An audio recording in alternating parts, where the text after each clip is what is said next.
서울의 심장부 가장 화려한 빛이 모이는 곳에 위치한 시그너스 호텔의 그랜드 볼룸은 오늘 밤 대한민국 재계를 뒤흔들 만한 거대한 이벤트를 위해 존재했다. 진성그룹의 젊은 총수 강태준과 평범한 집안의 딸로 알려진 이서연의 결혼식. 언론은 이 결혼을 세기의 결합이라 떠들었지만 식장 안을 채운 공기는 그 화려함과는 어울리지 않게 차갑고 건조했다.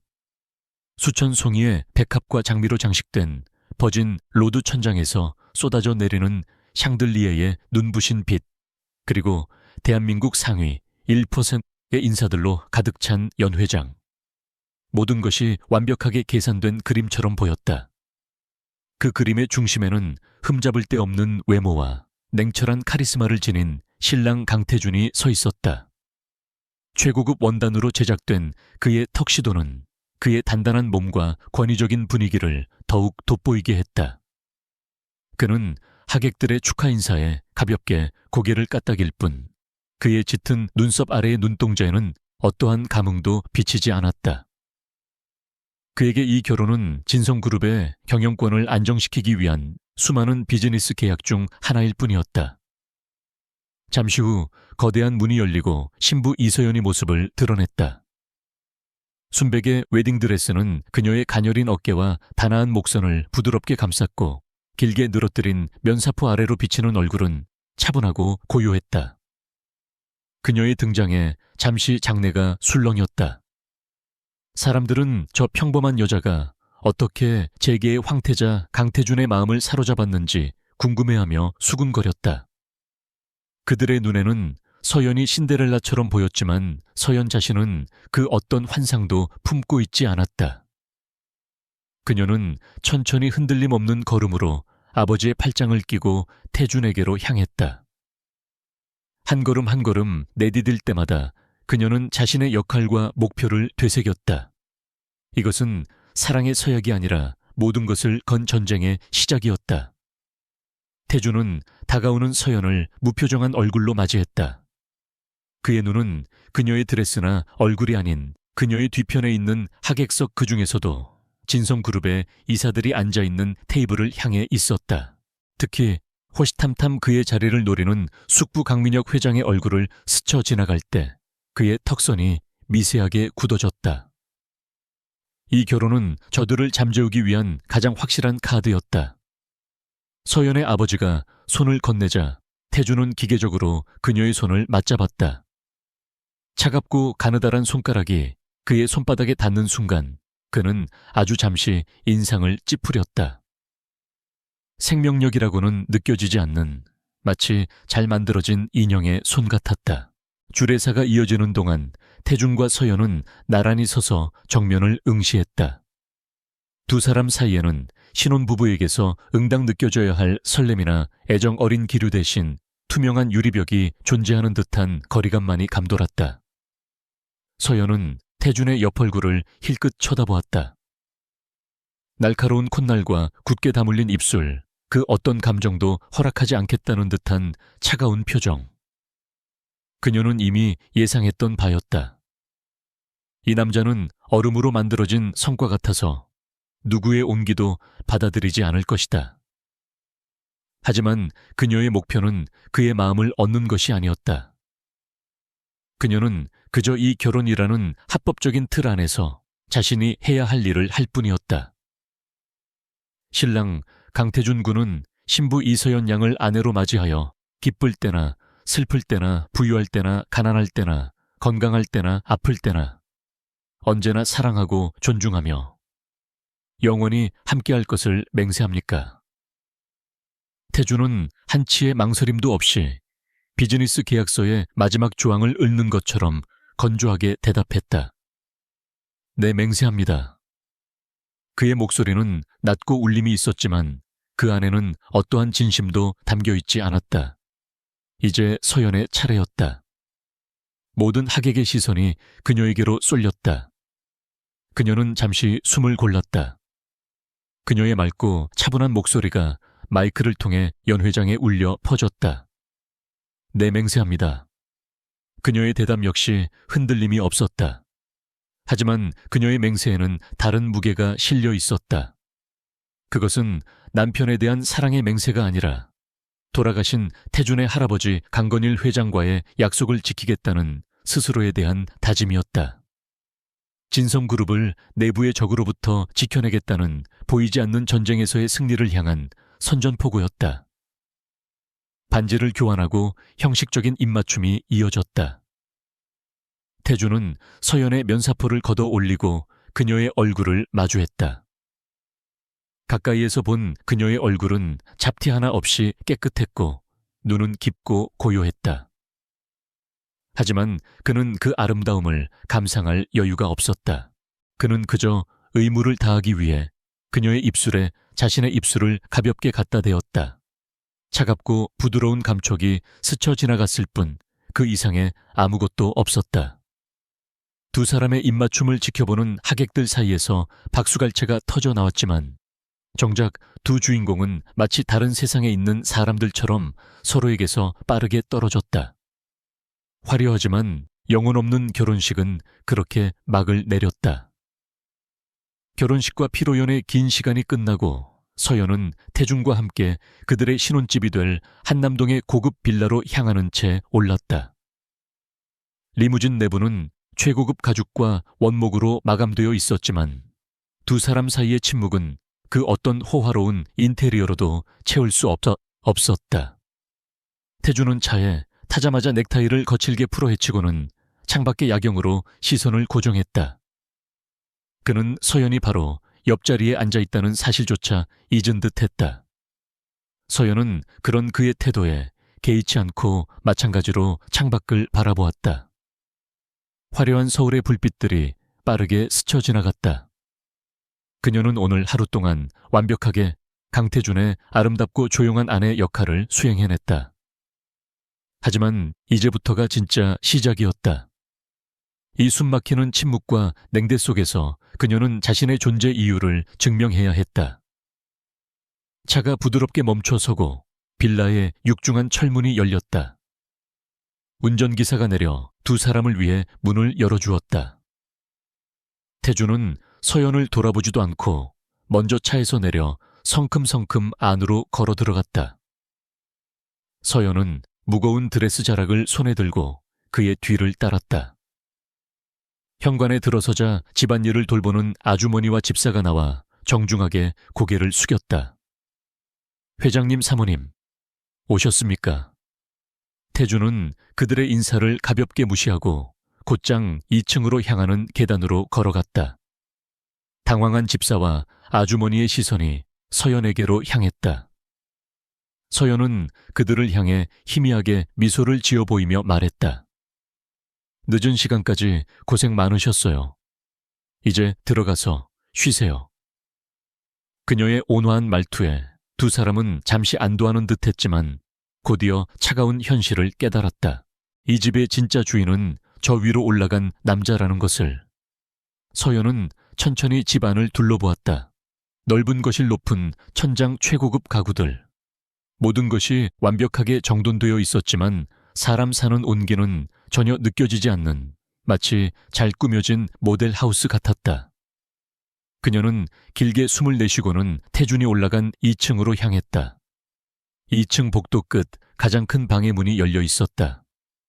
그곳이 부부 침실일 것이라 짐작하며 서연이 안으로 들어섰다. 방은 상상 이상으로 넓었다. 한쪽 벽면 전체가 유리창으로 되어 있어 서울의 야경이 한눈에 들어왔다. 하지만 방 안의 분위기는 그 야경만큼이나 차가웠다. 태준은 이미 턱시도 재킷을 벗어 아무렇게나 소파에 던져두고 셔츠 소매를 걷어 올린 채 창가에 서서 와인을 마시고 있었다. 서연이 들어서는 것을 알면서도 그는 돌아보지 않았다. 서연은 문을 조용히 닫고 그의 맞은편에 섰다. 한참 동안 침묵이 흘렀다. 와인잔을 빙빙 돌리던 태준이 마침내 입을 열었다. 그의 목소리는 얼음처럼 차가웠다. 이 결혼의 목적 다시 한번 상기시켜주지. 그는 천천히 몸을 돌려 서연을 바라보았다. 그의 눈빛은 경멸과 무관심으로 가득 차 있었다. 이건 비즈니스야. 당신과 나 서로의 필요에 의해 맺어진 계약관계. 그 이상도 그 이하도 아니야. 서연은 말없이 그의 다음 말을 기다렸다. 그녀의 평온한 태도가 오히려 태준의 심기를 건드렸다. 그는 그녀가 적어도 당황하거나 상처받은 기색이라도 보이길 바랐는지도 모른다. 하지만 그녀는 그저 투명한 유리 인형처럼 서 있을 뿐이었다. 태준은 와인잔을 테이블에 거칠게 내려놓으며 한 걸음 다가섰다. 두 사람의 거리가 좁혀지자 그의 위압적인 기운이 서연을 짓눌렀다. 몇 가지 규칙을 정해두는 게 좋겠어. 앞으로 우리가 지켜야 할 것들. 그는 손가락을 하나씩 펴며 말했다. 첫째, 서로의 사생활에 절대 간섭하지 않는다. 내가 어디서 뭘 하든 누구를 만나든 당신이 상관할 바 아니야. 물론 나도 당신에게 아무것도 묻지 않을 거고. 둘째, 이 집에서 당신의 역할은 오직 진성그룹 강태준 총수의 아내뿐이야. 대외적인 행사나 가족 모임에서는 완벽한 아내 연기를 해줘야겠어. 그 외의 시간에는 서로 없는 사람처럼 지내는 거다. 그의 말은 칼날처럼 날카로웠다. 셋째, 내 허락 없이는 내 서재에 들어오지 마. 내 물건에 손대는 것도 금지야. 그리고 방은 각자 쓸 거니까 당신은 저쪽 드레스룸 옆방을 쓰도록 해. 이 침실은 나 혼자 쓸 거니까. 그는 턱짓으로 거대한 마스터 베드룸을 가리켰다. 신혼 첫날 밤 남편이라는 남자가 아내에게 각방을 쓰자고 통보하는 잔인한 순간이었다. 그리고 마지막 가장 중요한 것, 절대 진성그룹의 이름에 먹칠하는 짓은 하지 마. 당신의 작은 실수 하나가 어떤 파장을 불러일으킬지 명심하라고. 당신 가족의 안위도 거기에 달려 있을 테니. 마지막 말은 명백한 협박이었다. 그는 서연이 이 결혼을 받아들인 이유가 기울어가는 그녀의 집안을 살리기 위함이라고 확신하고 있었다. 그것이 표면적인 이유였으니 틀린 말은 아니었다. 모든 말을 쏟아낸 태준은 서연의 반응을 살폈다. 그녀가 울거나 분노하거나 혹은 애원이라도 할까 하지만 서연의 얼굴에는 그 어떤 감정에 동요도 없었다. 그녀는 그저 길고 검은 속눈썹을 한번 깜빡였을 뿐이다. 그리고는 아주 맑고 차분한 목소리로 대답했다. 알겠습니다. 말씀하신 규칙들 잘 지키겠습니다. 그녀의 순순한 대답에 태준은 오히려 허를 찔린 듯한 기분이 들었다. 그는 이 상황을 완벽하게 통제하고 있다고 생각했는데 그녀의 태도는 마치 이 모든 것을 이미 알고 있었다는 듯 혹은 전혀 중요하지 않다는 듯 담담했다. 대오하실 말씀 없으시면 먼저 들어가서 쉬겠습니다. 오늘 하루 피곤하셨을 텐데요. 서연은 가볍게 고개를 숙여 보이고는 망설임 없이 몸을 돌려 그가 지정해준 옆방으로 향했다. 그녀의 뒷모습은 조금도 위축되지 않고 오히려 우아하고 당당했다. 태준은 혼자 남겨진 거대한 침실에서 손에 든 와인잔을 세게 움켜쥐었다.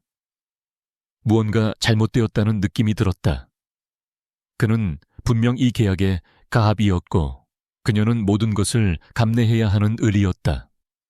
그런데 왜 그는 지금 패배한 것 같은 기분을 느끼는 걸까? 저 여자 대체 정체가 뭐지? 그의 머릿속에 처음으로 이서연이라는 여자에 대한 작은 의문이 싹 텄다. 한편 서연은 자신이 머물게 될 방으로 들어와 문을 닫았다. 문이 닫히는 순간 그녀의 얼굴에서 모든 표정이 사라졌다. 방은 메인 침실보다는 작았지만 혼자 쓰기에는 충분히 넓고 고급스러웠다. 그녀는 무거운 웨딩드레스를 벗어던지고 샤워 가운으로 갈아입었다. 그리고는 창가로 다가가 밖을 내다보았다. 수많은 불빛들이 별처럼 반짝이고 있었다. 그녀는 주머니에서 작은 USB 하나를 꺼내 손에 꼭 쥐었다. 그 안에는 강건일 회장이 그녀에게 남긴 진성그룹의 내부 비리를 담은 자료들이 들어있었다. 그는 자신의 손자인 태준을 믿으면서도 그가 너무 강하고 자만심이 강해 주변의 적을 제대로 보지 못할 것을 염려했다. 그래서 그는 서연을 선택했다. 눈에 띄지 않고 조용하지만 누구보다 날카로운 통찰력과 강한 의지를 지닌 그녀를 태준이를 부탁한다. 저 아이가 진정한 리더로 거듭날 수 있도록 네가 옆에서 어둠을 걷어내 주렴. 돌아가시기 전 할아버지의 간절한 목소리가 귓가에 맴돌았다. 서연의 눈빛이 차갑게 빛났다. 걱정 마세요, 회장님. 약속 반드시 지킬 테니까요. 강태준의 냉대와 무시는 그녀에게 아무런 상처도 되지 않았다. 오히려 그것은 그녀가 자신의 정체를 숨기고 자유롭게 움직일 수 있게 해주는 최고의 방패가 될 터였다. 이 결혼은 끝이 아니라 시작이었다. 얼음의 성에 들어온 그녀의 진짜 전쟁은 이제부터였다. 그녀는 한참 동안 창밖을 바라보며 앞으로의 계획들을 머릿속으로 차분히 정리했다. 복잡하고 치밀한 전략 게임의 판이 마침내 짜 맞춰지고 있었다. 강태준과의 계약 결혼이 시작된 지 한 달이 지났다. 이서연의 삶은 거대한 황금 새장 속에 갇힌 새와 같았다. 하지만 그녀는 탈출을 꿈꾸는 대신 그 새장 안에서 조용히 자신의 날개를 단련하고 있었다.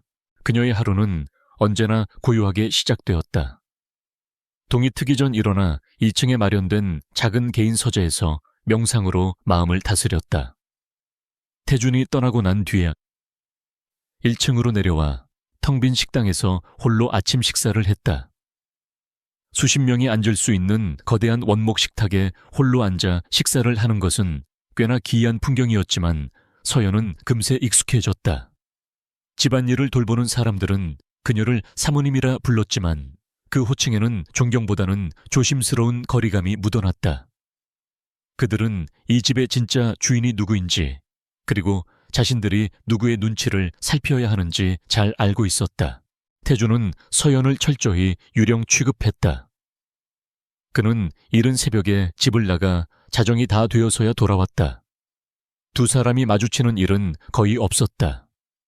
어쩌다 복도나 거실에서 스치게 되더라도 그는 그녀에게 눈길 한번 주지 않고 지나쳤다. 그에게 이서연은 값비싼 가구나 장식품과 다를 바 없는 그저 그 자리에 존재하는 사물일 뿐이었다. 사람들은 그녀를 동정하거나 혹은 질투했다. 아무것도 하지 않고 재벌 총수의 아내라는 타이틀을 얻었으니 말이다. 하지만 그들은 몰랐다. 서연이 이 집에서 가장 바쁜 시간을 보내고 있다는 사실을. 그녀의 주 무대는 태준이 거들떠보지도 않는 집의 동쪽 끝에 위치한 거대한 서재였다. 그곳은 돌아가신 강건일 회장이 평생에 걸쳐 모은 책들로 가득한 지성의 성체였다. 경제, 경영, 역사, 철학, 심지어 군사 전략에 관한 책들까지. 태준에게 그곳은 그저 아버지의 유산이자 낡은 과거의 흔적일 뿐이었지만 서연에게는 무궁무진한 정보를 얻을 수 있는 보물창고였다. 그녀는 매일 몇 시간씩 그곳에서 책을 읽고 강 회장이 남긴 자료들을 분석하며 진성그룹의 과거와 현재를 꿰뚫어 보고 있었다. USB에 담긴 자료는 빙산의 일각이었다. 강 회장은 그룹 내부의 부패와 암투를 오랫동안 경계해왔고 그가 남긴 단서들은 복잡한 퍼즐 조각과 같았다. 서연은 그 조각들을 하나씩 맞춰나가며 보이지 않는 적의 실체에 조금씩 다가가고 있었다. 그녀는 누구의 눈에도 띄지 않는 그림자처럼 움직이며 이 거대한 저택을 자신의 정보기지로 활용하고 있었다. 어느 주말 저녁 진성그룹의 가족 모임이 태준의 집에서 열렸다. 서연이 강태준의 아내로서 공식적으로 가족들 앞에 서는 첫 자리였다. 태준은 모임이 시작되기 직전 서연의 방으로 와서 처음으로 긴 말을 건넸다. 오늘 쓸데없는 말이나 행동은 삼가도록. 그냥 입 다물고 조용히 미소나 짓고 있어. 그게 당신이 할 일이야. 그의 목소리에는 경고와 경멸이 뒤섞여 있었다. 서연은 말없이 고개를 끄덕였다. 그녀가 입은 단아한 네이비색 원피스는 화려하지는 않았지만 그녀의 차분한 분위기와 잘 어울렸다. 거실에는 이미 태준의 친척들이 모두 모여 있었다. 그들의 시선이 일제히 서연에게로 향했다. 호기심, 질투, 그리고 노골적인 무시가 담긴 시선들이었다. 특히 태준의 숙부이자 그룹의 2인자인 강민혁 부회장의 아내 박선영 여사의 눈초리가 가장 날카로웠다. 그녀는 서연의 위아래를 훑어보더니 들으라는 듯이 말했다. 어머 새아기, 옷이 참 소박하네. 우리 진성그룹의 안주인이라고 하기엔 좀 그렇지 않니? 필요한 게 있으면 말을 하지 그랬어. 그 말에는 가시가 돋쳐 있었다. 서연의 배경을 비꼬며 그녀가 이 자리에 어울리지 않는다는 것을 상기시키는 교묘한 공격이었다. 다른 친척들도 그녀의 말에 동조하며 키득거렸다. 태주는 그 상황을 뻔히 보면서도 방관했다. 마치 서연이 모욕당하는 것이 당연하다는 듯한 태도였다. 모두의 시선이 집중된 순간 서연은 당황하는 대신 부드럽게 미소를 지었다. 아주 배우님께서 소박한 것을 좋아하셔서요. 그룹이 어려운 시기일수록 저희부터 솔선수범해야 한다고 생각했어요. 그렇죠, 여보. 그녀는 태준을 향해 자연스럽게 시선을 돌리며 여보라고 불렀다. 태준은 순간 흠칫했지만 대외적인 자리였기에 표정을 숨기고 마지못해 고개를 끄덕였다. 서연의 대답은 완벽했다. 박선영의 공격을 가볍게 받아넘기면서 동시에 자신을 낮추고 남편을 존중하는 현명한 아내의 모습을 연출해냈다. 오히려 그룹을 걱정하지 않는 것처럼 보인 박선영의 입장만 우스워졌다. 박선영의 얼굴이 살짝 굳었다. 저 평범해 보이는 계집애가 생각보다 만만치 않다고 생각했을 것이다. 그 후로 모임이 끝날 때까지 서연은 거의 말을 하지 않았다. 그녀는 그저 조용히 미소를 지으며 어른들의 이야기를 듣고 때때로 차를 따르며 자신의 역할을 다했다. 하지만 그녀의 귀와 눈은 잠시도 쉬지 않고 모든 대화와 표정 분위기의 흐름을 분석하고 있었다. 특히 강민혁 부회장과 그의 측근들이 나누는 은밀한 눈빛과 대화들을 놓치지 않았다. 그림자. 그녀는 이 저택의 그림자이자 이 가문의 그림자였다. 아무도 그녀를 주목하지 않았기에 그녀는 모든 것을 볼 수 있었다. 같은 시각 서연이 집안의 암투를 조용히 관찰하는 동안 강태준은 회사의 존망을 뒤흔드는 거대한 폭풍의 한가운데에 서 있었다. 진성그룹은 최근 들어 이상할 정도로 연이어 악재를 겪고 있었다. 시작은 중동에서 진행 중이던 대규모 플랜트 건설 프로젝트였다. 갑자기 현지의 핵심 자재 공급 업체가 일방적으로 계약을 파기했다. 이유는 불분명했다.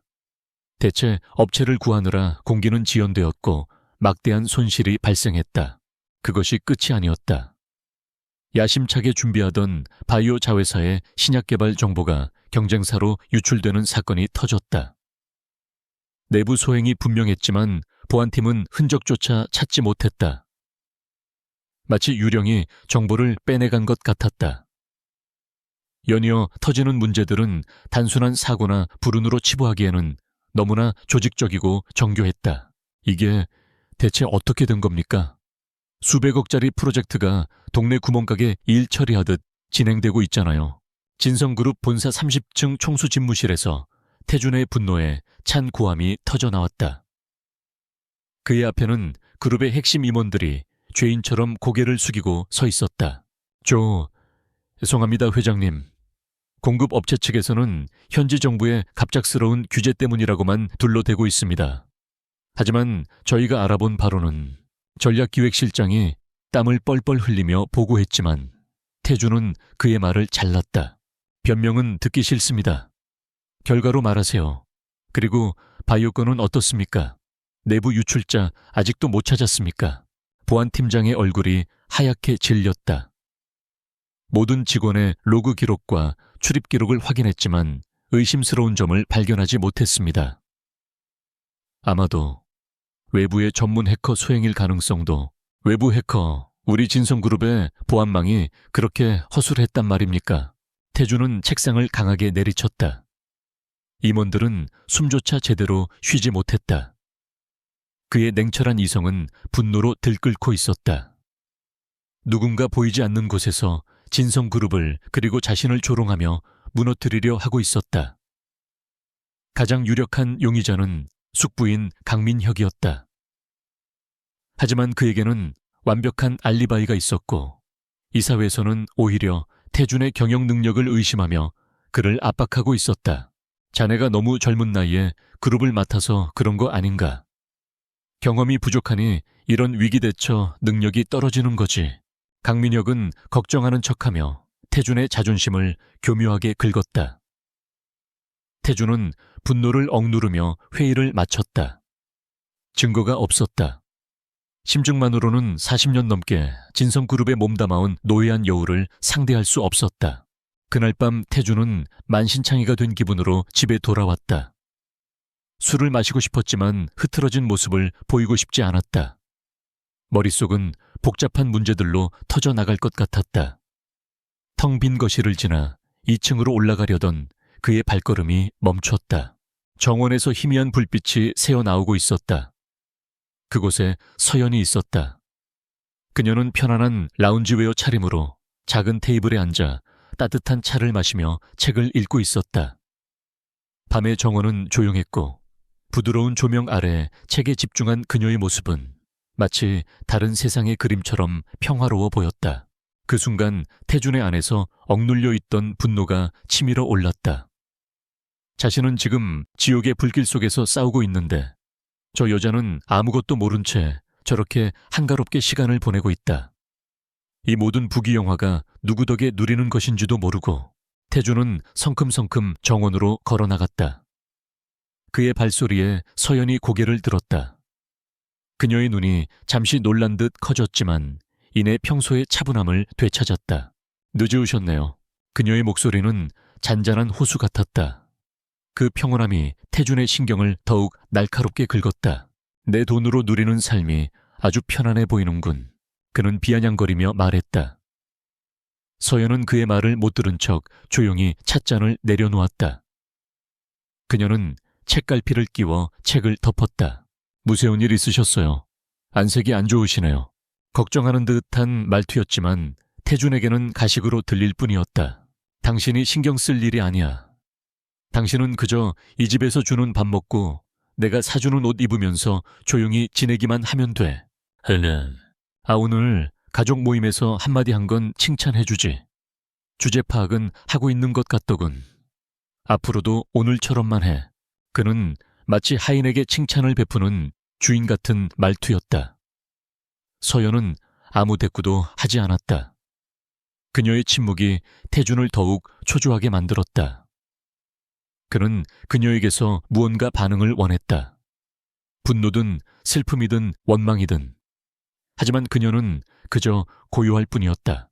태준이 돌아서려던 순간 서연이 나지막이 입을 열었다. 아무리 견고한 성이라도 안에서부터 무너지는 법이죠. 태준의 발걸음이 우뚝 멈췄다. 그는 천천히 고개를 돌려 서연을 바라보았다.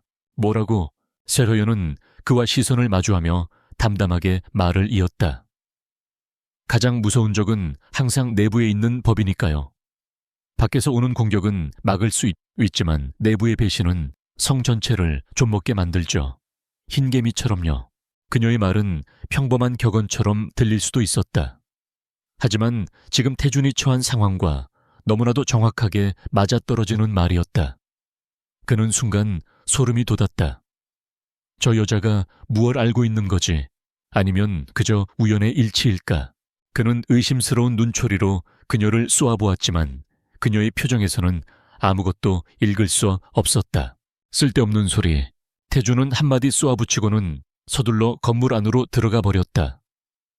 하지만 그의 머릿속에서는 서연의 말이 계속 맴돌았다. 내부의 배신, 흰개미. 그가 사라진 뒤 혼자 남은 서연은 밤하늘을 올려다보았다. 그녀의 눈빛은 이전보다 훨씬 더 깊고 날카로워져 있었다. 그녀는 태준을 떠보기 위해 일부러 그 말을 던진 것이었다. 그리고 그의 반응을 통해 그 역시 내부의 적을 의심하고 있지만 확신이 없다는 것을 알 수 있었다. 그녀는 자리에서 일어나 자신의 방으로 돌아왔다. 그리고는 곧장 보안이 설정된 노트북을 켰다. 화면에는 진성그룹의 조직도와 최근 발생한 사건들이 복잡한 선으로 연결된 마인드맵이 떠 있었다. 그녀는 태준이 오늘 겪었을 일들을 예측하며 새로운 정보들을 추가해 나갔다. 중동 프로젝트의 계약 파기 업체, 그 업체의 지분을 최근 인수한 페이퍼 컴퍼니, 바이오 자회사의 정보 유출 시점과 이사회 내의 주가 변동. 모든 조각들이 하나의 그림을 향해 맞춰지고 있었다. 그리고 그 그림의 중심에는 언제나 인자한 미소를 짓고 있는 숙부 강민혁 부회장의 이름이 있었다. 태준은 지금 포위된 채 어디서 날아오는지도 모르는 화살을 맞고 있다. 서연은 그 화살이 날아오는 방향을 알고 있었다. 하지만 지금은 때가 아니었다. 저기 자신의 존재를 눈치채게 해서는 안 된다. 그녀는 이 저택의 그림자가 되어 가장 깊은 어둠 속에서 조용히 칼을 갈고 있었다.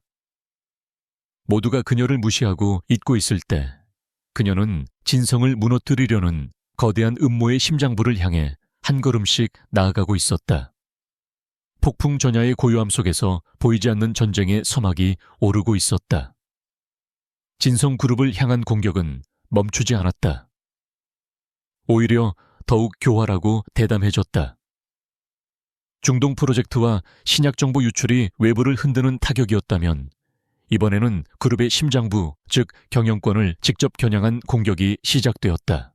싱가포르에 본사를 둔 정체불명의 사모펀드 블랙펄 캐피탈이 진성그룹의 주식을 조용히, 그러나 무서운 속도로 매집하기 시작했다.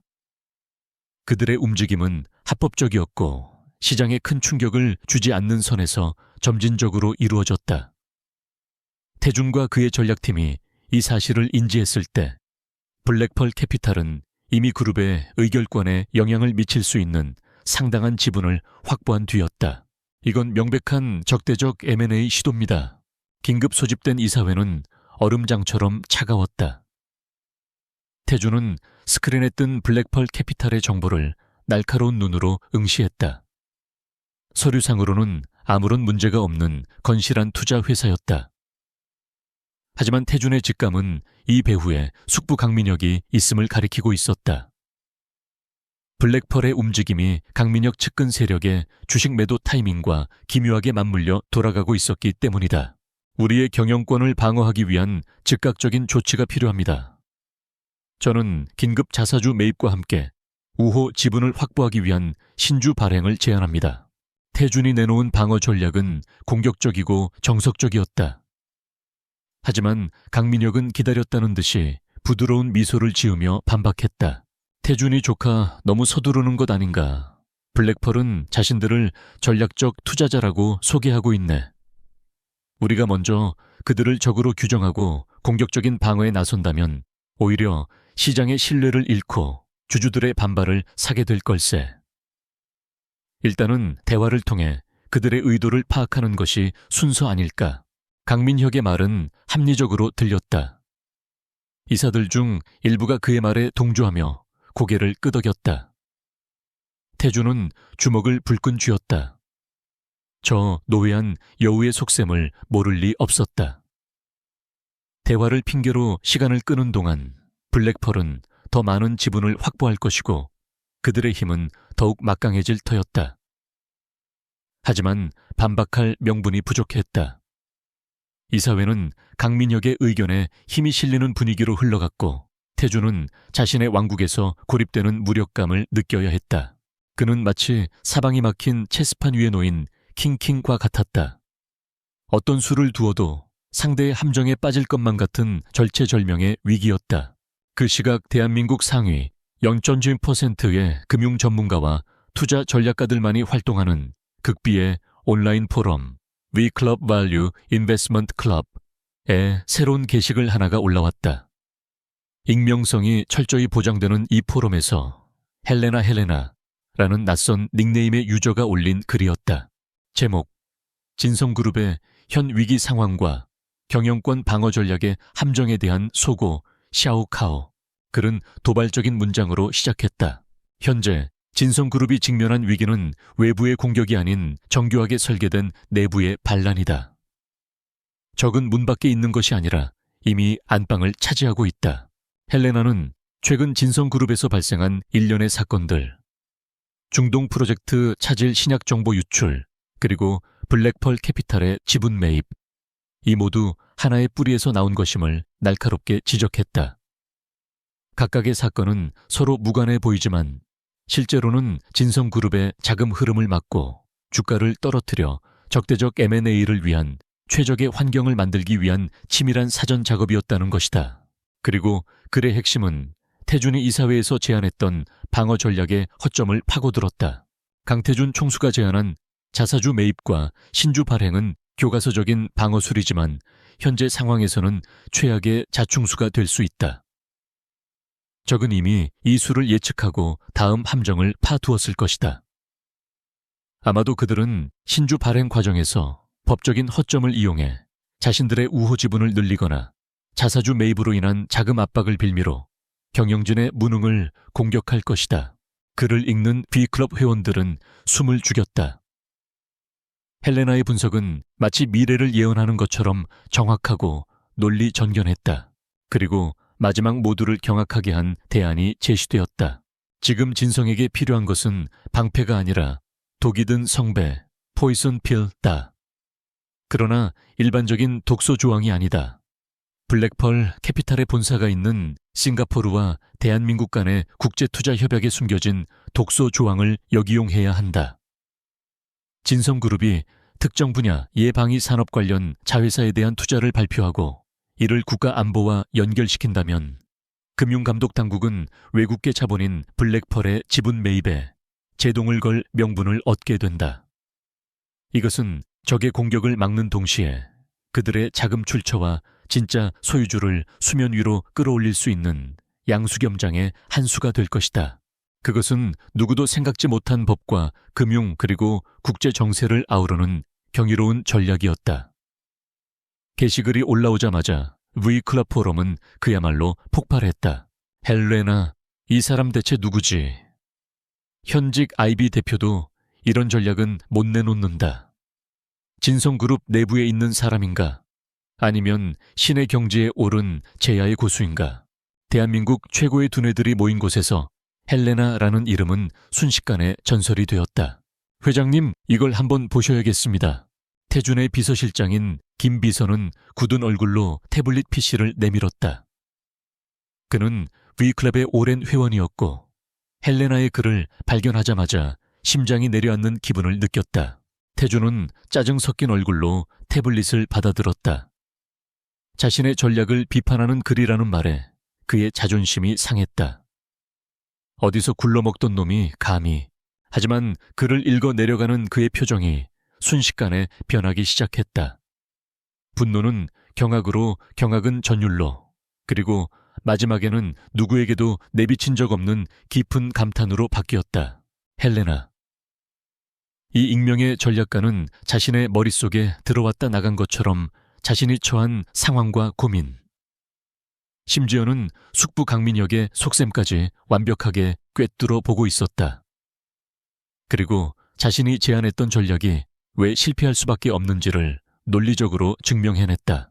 가장 충격적인 것은 마지막에 제시된 대안이었다. 국제투자협약을 이용한 역공. 그의 팀에 있는 수십 명의 엘리트 법률가와 전략가들 중 누구도 이런 발상을 해내지 못했다. 이것은 단순히 똑똑한 수준이 아니었다. 전체 판을 읽고 상대의 수를 예측하며 법의 경계선을 넘나드는 천재의 영역이었다. 김 비서, 이 전략 시뮬레이션 돌려봐. 당장. 태준의 목소리는 흥분으로 미세하게 떨리고 있었다. 몇 시간 후 시뮬레이션 결과가 나왔다. 결과는 놀라웠다. 헬레나의 전략을 따를 경우 방어 성공 확률 95%, 블랙펄 캐피탈의 배후를 밝혀낼 확률 80% 이상. 태준은 한참 동안 말을 잇지 못했다. 그는 자신의 패배를 인정해야만 했다. 자신의 전략은 이 익명의 헬레나 앞에서 어린아이의 장난처럼 어설펐다. 그는 자존심을 접고 헬레나의 전략을 따르기로 결심했다. 물론 이 모든 것은 극비리에 진행되었다. 그는 이사회를 다시 소집하는 대신 물밑에서 조용히 움직였다. 평소 교류가 있던 정부 고위 관계자들과 접촉하고 언론의 진성그룹의 방위산업 자회사에 대한 대규모 투자 계획을 흘렸다. 시장의 반응은 즉각적이었다. 국가 안보와 직결되는 사업이라는 명분이 생기자 금융감독당국은 블랙펄 캐피탈의 공격적인 지분 매입에 대해 정밀 조사에 착수하겠다고 발표했다. 갑작스러운 압박에 당황한 블랙펄 캐피탈은 주식 매입을 잠정 중단할 수밖에 없었다.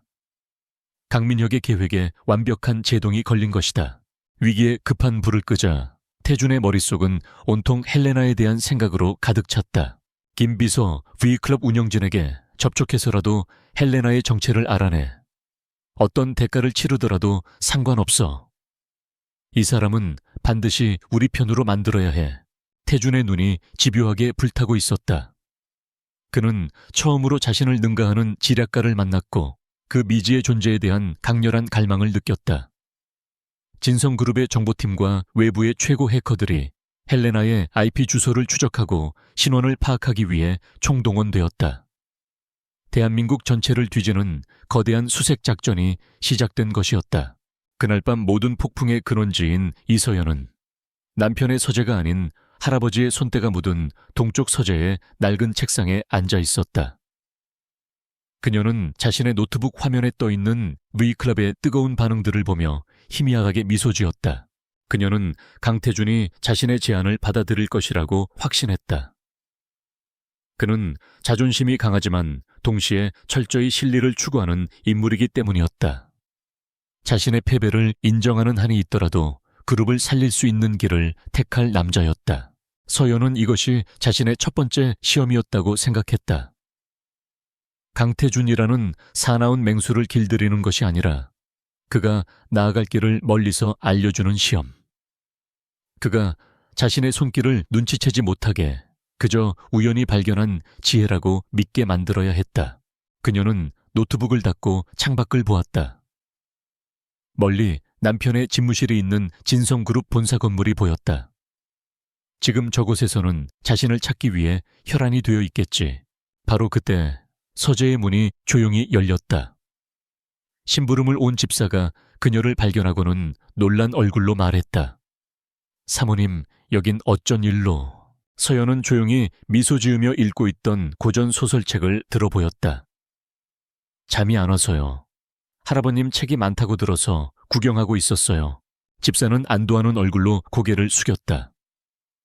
태준은 물론 이 집의 그 누구도 그녀가 이곳에서 무슨 일을 하는지 상상조차 하지 못했다. 잠시 후 늦은 시간에 귀가한 태준이 서재 앞을 지나쳤다. 그는 헬레나에 대한 보고를 받느라 머리가 터질 지경이었다. 그녀의 흔적은 그 어디에서도 발견되지 않았다. 완벽한 유령이었다. 그는 지친 몸을 이끌고 자신의 침실로 향하다가 서재에서 나오는 서연과 마주쳤다. 그녀는 평소처럼 조용하고 무표정했다. 그의 눈에는 그저 시간이나 죽이고 있는 아무 생각 없는 여자로 보일 뿐이었다. 그는 코웃음을 치며 그녀를 스쳐 지나갔다. 그는 몰랐다. 자신이 그토록 애타게 찾고 있는 경이로운 지략가 헬레나가 방금 자신의 곁을 스쳐 지나갔다는 사실을. 그리고 그 천재의 손에는 먼지 쌓인 셰익스피어의 희곡집이 들려 있었다는 것을. 헬레나는 신기루처럼 사라졌다. V클럽에 남긴 단 하나의 게시글을 끝으로 그녀의 흔적은 어디에서도 찾아볼 수 없었다. 강태준이 동원한 진성그룹의 정보팀과 외부의 최고 전문가들조차 두 손 두 발을 다 들었다. IP 주소는 전 세계의 공용 와이파이와 도서관 서버를 경유하며 수십 번이나 우회되었고 계정 생성에 사용된 정보는 모두 가짜였다. 그들은 유령을 쫓고 있었다. 이건 개인이 아니라 특정 국가의 정보기관 수준에서나 가능한 완벽한 보안입니다. 헬레나는 자신의 흔적을 지우는 데 있어 타의 추종을 불허하는 전문가입니다. 정보팀장의 보고를 받는 태준의 얼굴은 딱딱하게 굳어 있었다. 실패에 대한 분노 때문이 아니었다. 오히려 그 반대였다. 헬레나의 완벽함은 그의 집착에 불을 지폈다. 그는 이제껏 자신보다 뛰어난 두뇌를 만나본 적이 없었다. 언제나 정점에 서서 모든 것을 내려다보는데 익숙했던 그에게 헬레나는 구름 위에 존재하는 미지의 신과 같은 존재였다. 그는 난생 처음으로 지적인 경외심과 함께 불타는 경쟁심을 느꼈다. 헬레나에 대한 집착은 그의 일상마저 바꿔놓았다. 그는 밤마다 헬레나가 쓴 글을 수십 번씩 정독했다. 문장 하나하나, 단어 하나하나에 담긴 의미를 곱씹으며 그 사람의 사고방식을 추적하려 애썼다. 그의 머릿속은 온통 헬레나는 어떻게 생각했을까? 헬레나라면 이 상황에서 어떤 수를 썼을까? 라는 질문으로 가득 찼다. 임원 회의에서는 자신도 모르게 헬레나의 기준을 들이밀며 임원들을 몰아세웠다. 이따위 보고서를 올리려고 밤을 새운 겁니까? 헬레나라면 이 문제의 핵심을 꿰뚫는데 10분도 걸리지 않았을 겁니다. 임원들은 영문도 모른 채 고개를 숙여야 했다. 헬레나라는 이름은 진성그룹 내에서 공포의 대명사이자 넘을 수 없는 벽처럼 여겨지기 시작했다. 태주는 헬레나를 쫓는 동안 자신의 발밑에 있는 그림자는 전혀 신경 쓰지 않았다. 아내 이서연. 그녀는 여전히 집안에서 조용한 유령처럼 지냈다. 태준에게 그녀는 화려한 가구와 다를 바 없는 존재였다. 하지만 아주 조금씩 그의 견고한 무관심에 미세한 균열을 내는 사건들이 일어나기 시작했다. 첫 번째 사건은 어느 평범한 아침에 일어났다. 태준은 식탁에 앉아 해외 경제신문을 읽고 있었다. 간밤에 유럽 증시가 큰 폭으로 요동친 것에 대한 기사였다. 그는 혼잣말처럼 중얼거렸다. 원자재 가격은 안정적인데 도무지 종잡을 수 없는 시장이군. 그때 주방에서 차를 들고 나오던 서연이 무심하게 한마디를 던졌다. 변동성이 큰 건 시장이 아니라 오늘 오후에 판결이 나는 독일의 리튬이온 배터리 특허 소송 때문일 거예요. A사가 이기느냐, B사가 이기느냐에 따라 유럽 전체의 전기차 배터리 공급망이 재편될 테니까요. 그녀의 목소리는 너무나 평온하고 일상적이었다. 하지만 그 내용은 전혀 평범하지 않았다. 그것이 경제의 흐름을 하나의 특정 법률 소송과 정확하게 연결시키는 예리한 통찰력. 태주는 순간 멍하니 그녀를 쳐다보았다. 어떻게 저런 것까지 알고 있지? 그는 의아했지만 이내 스스로를 납득시켰다. 아침 뉴스에서 들은 걸 아는 척하는 거겠지. 그는 대꾸 없이 다시 신문으로 눈을 돌렸다. 하지만 그녀의 말이 머릿속에서 떠나지 않았다.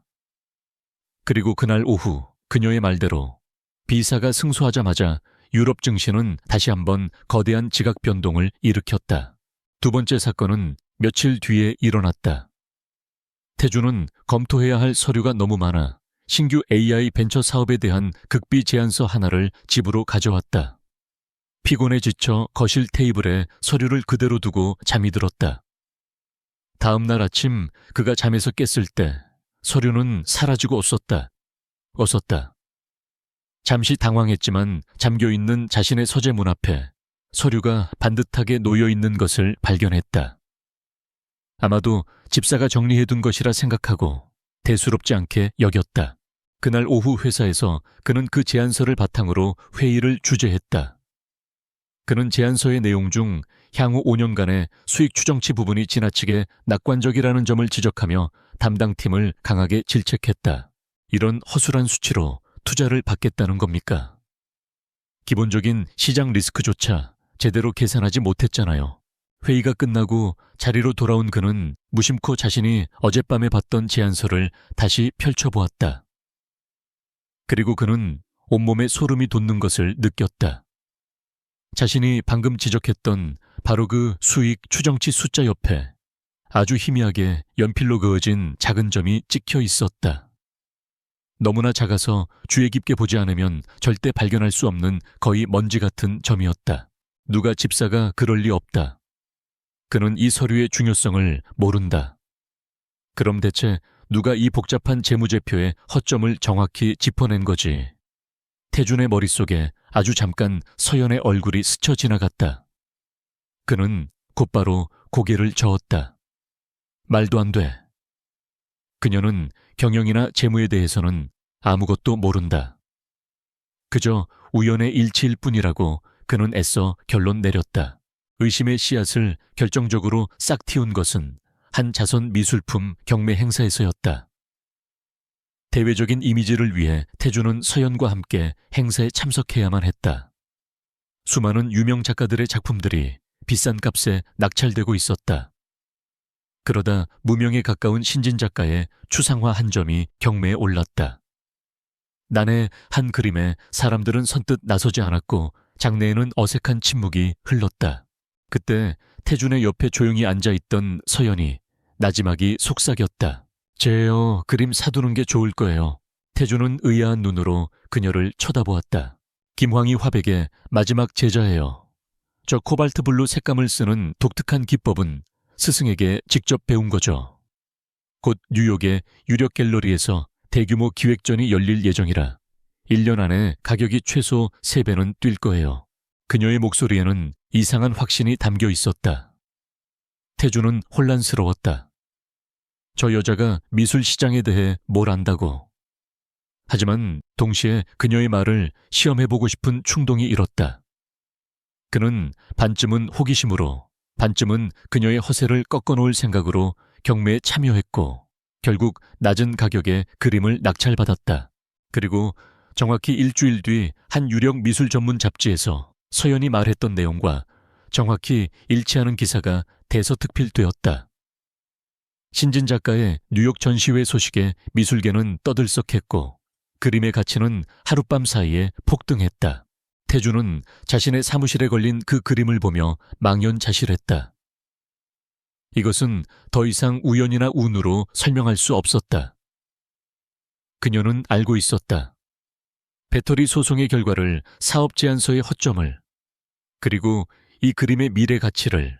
그날 이후 태주는 처음으로 이서연이라는 여자를 관찰하기 시작했다. 물론 그의 관찰에는 여전히 평범하고 돈만 밝히는 여자라는 강력한 편견의 필터가 씌워져 있었다. 그녀가 할아버지의 서재에서 책을 읽고 있는 것을 보면 지루해서 시간이나 때우고 있군이라고 생각했다. 그녀가 거실에서 글로벌 경제에 대한 다큐멘터리를 보고 있으면 나한테 잘 보이려고 똑똑한 척 연기하는군이라고 치부했다. 그의 이성은 계속해서 신호를 보냈다. 저 여자는 평범하지 않다. 네가 모르는 무언가를 가지고 있다. 하지만 그의 오만함과 편견은 그 신호를 필사적으로 외면했다. 불가능해. 저런 여자가 헬레나 같은 천재적인 두뇌를 가졌을 리 없어. 그는 이성과 감성의 괴리 속에서 혼란스러움을 느꼈다. 그는 결국 김 비서에게 서연에 대한 뒷조사를 다시 한번, 이번에는 훨씬 더 깊고 철저하게 지시했다.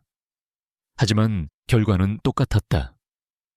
평범한 가정, 평범한 학창시절, 눈에 띄지 않는 영문학과 졸업.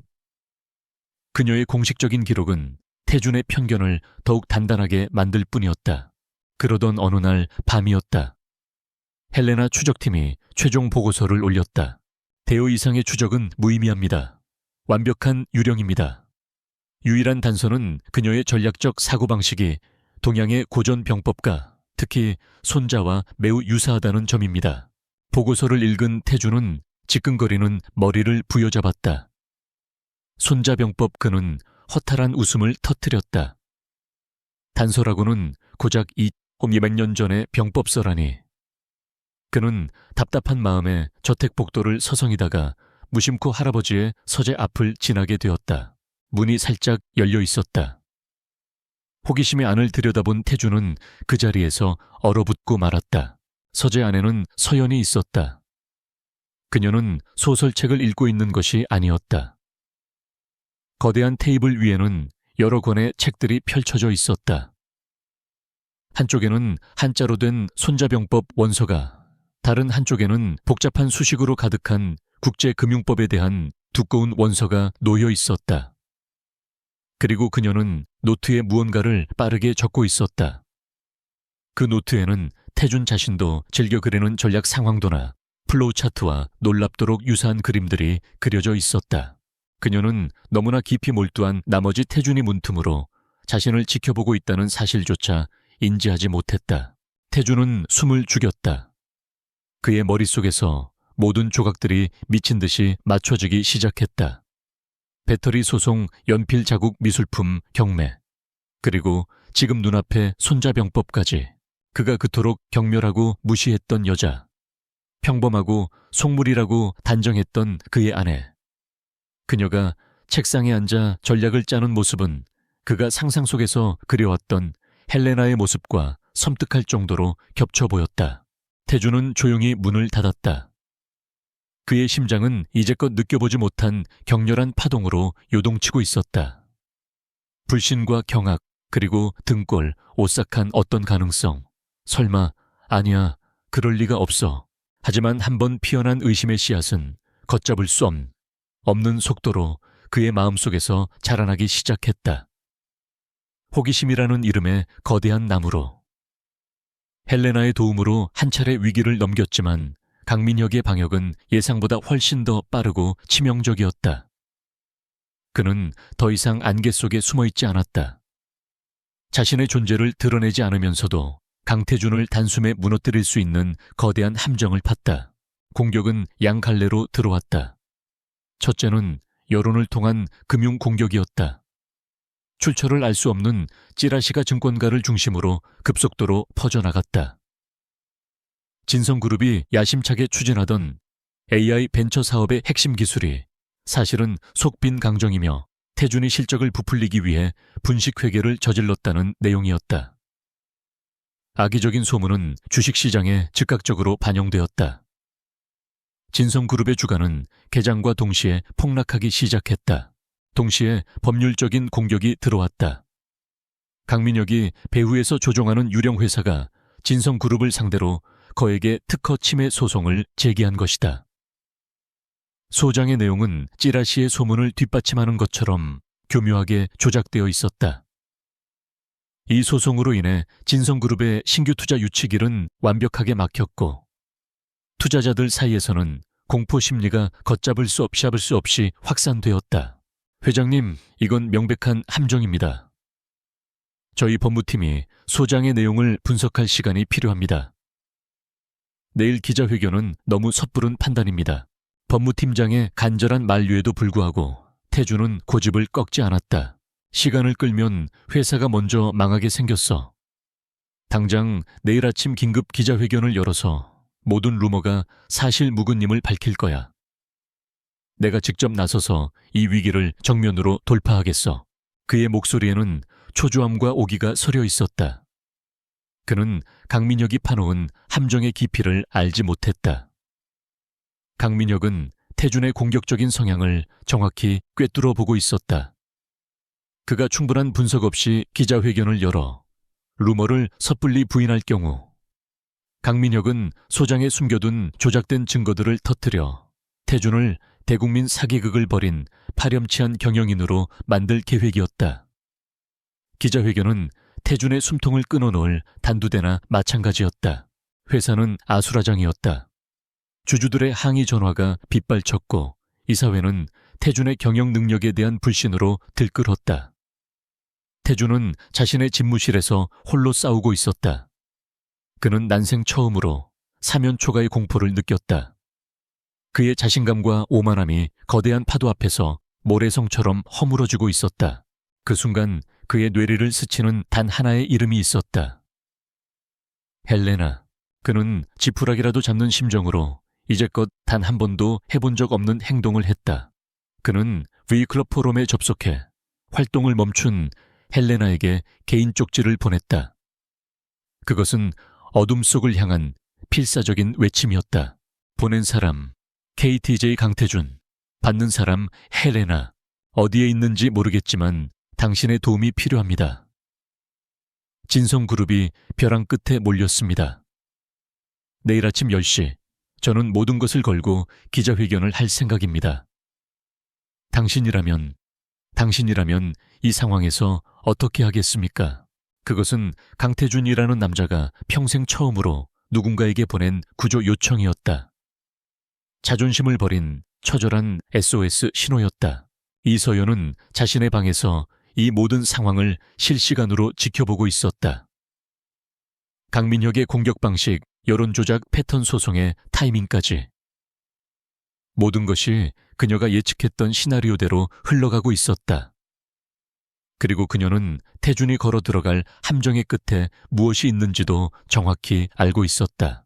그때 그녀의 노트북 화면에 작은 알림창이 떴다.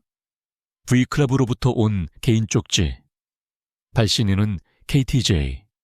그녀는 숨을 죽이고 쪽지를 열었다. 태준의 절박함이 담긴 문장들이 그녀의 눈에 박혔다.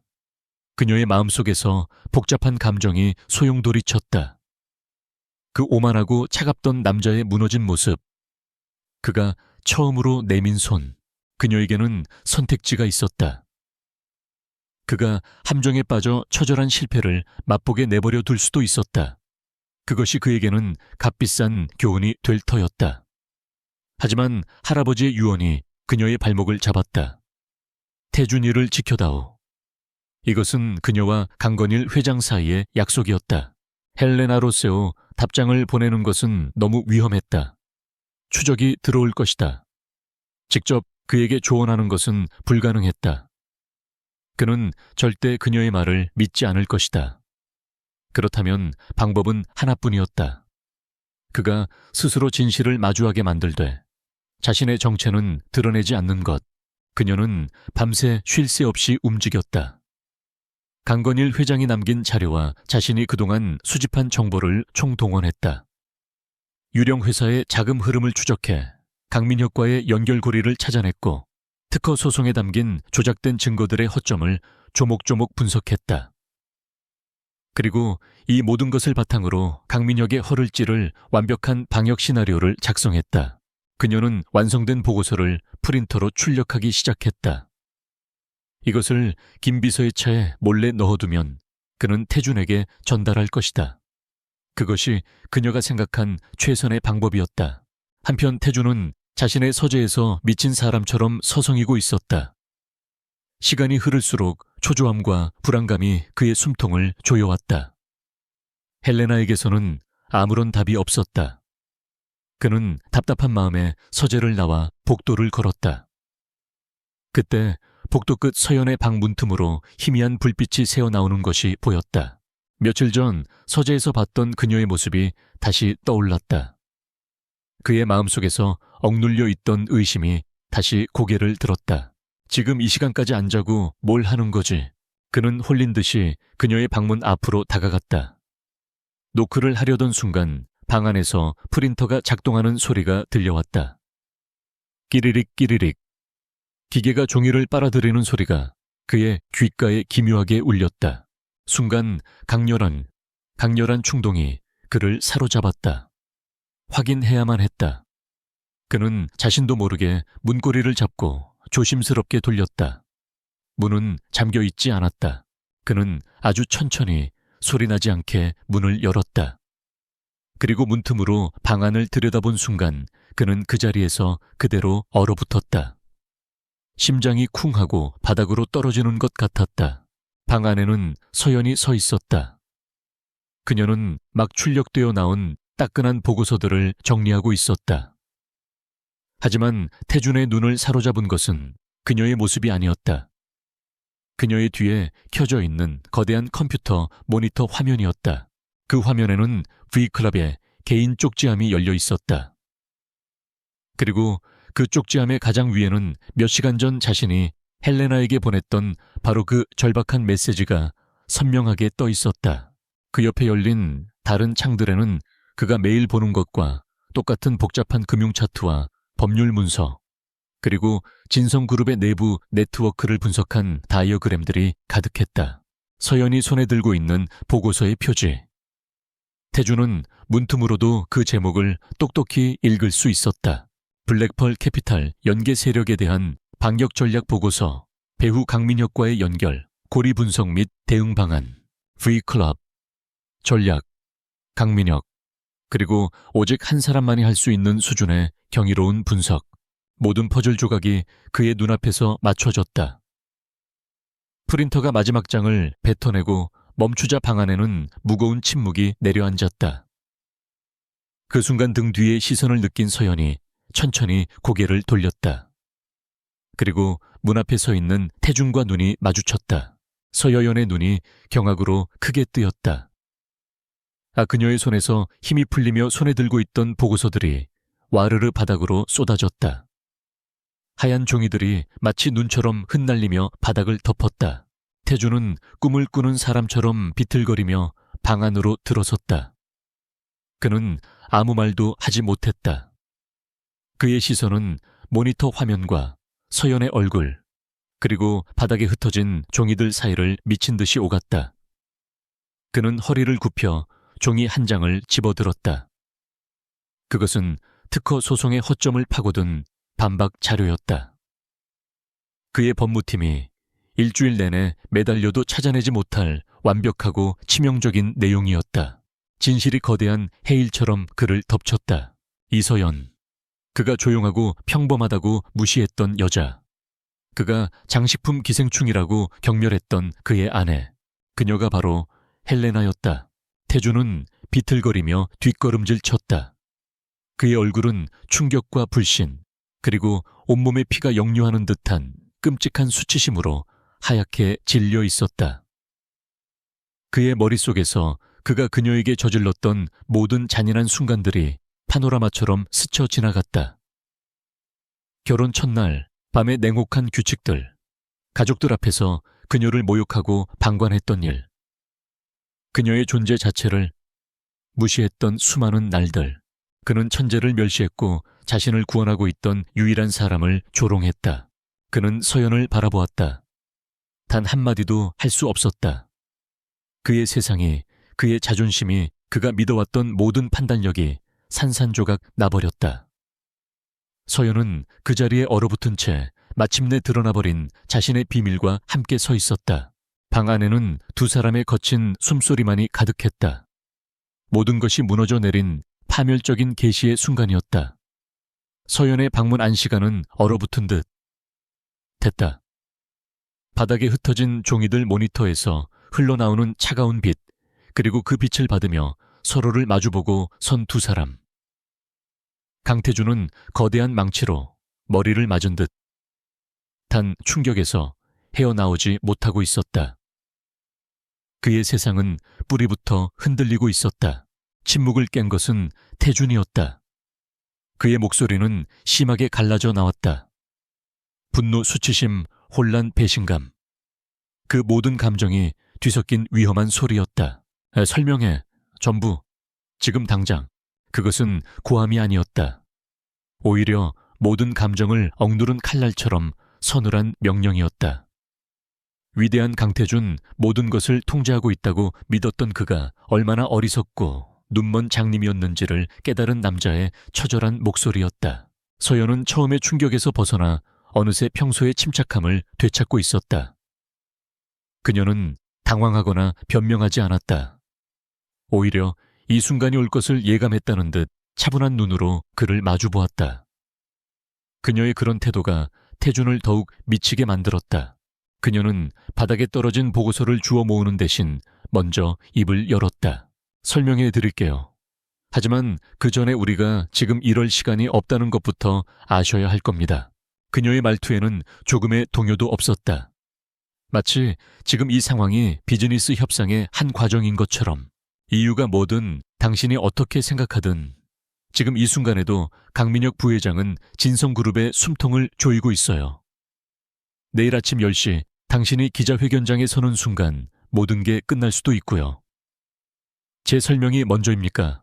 아니면 회사를 살리는 게 먼저입니까? 그녀의 냉정한 현실 인식에 태준은 잠시 말을 잃었다. 그의 감정은 폭풍처럼 휘몰아치고 있었지만 그의 이성은 그녀의 말이 옳다고 말하고 있었다. 그는 거친 숨을 몰아쉬며 간신히 분노를 억눌렀다.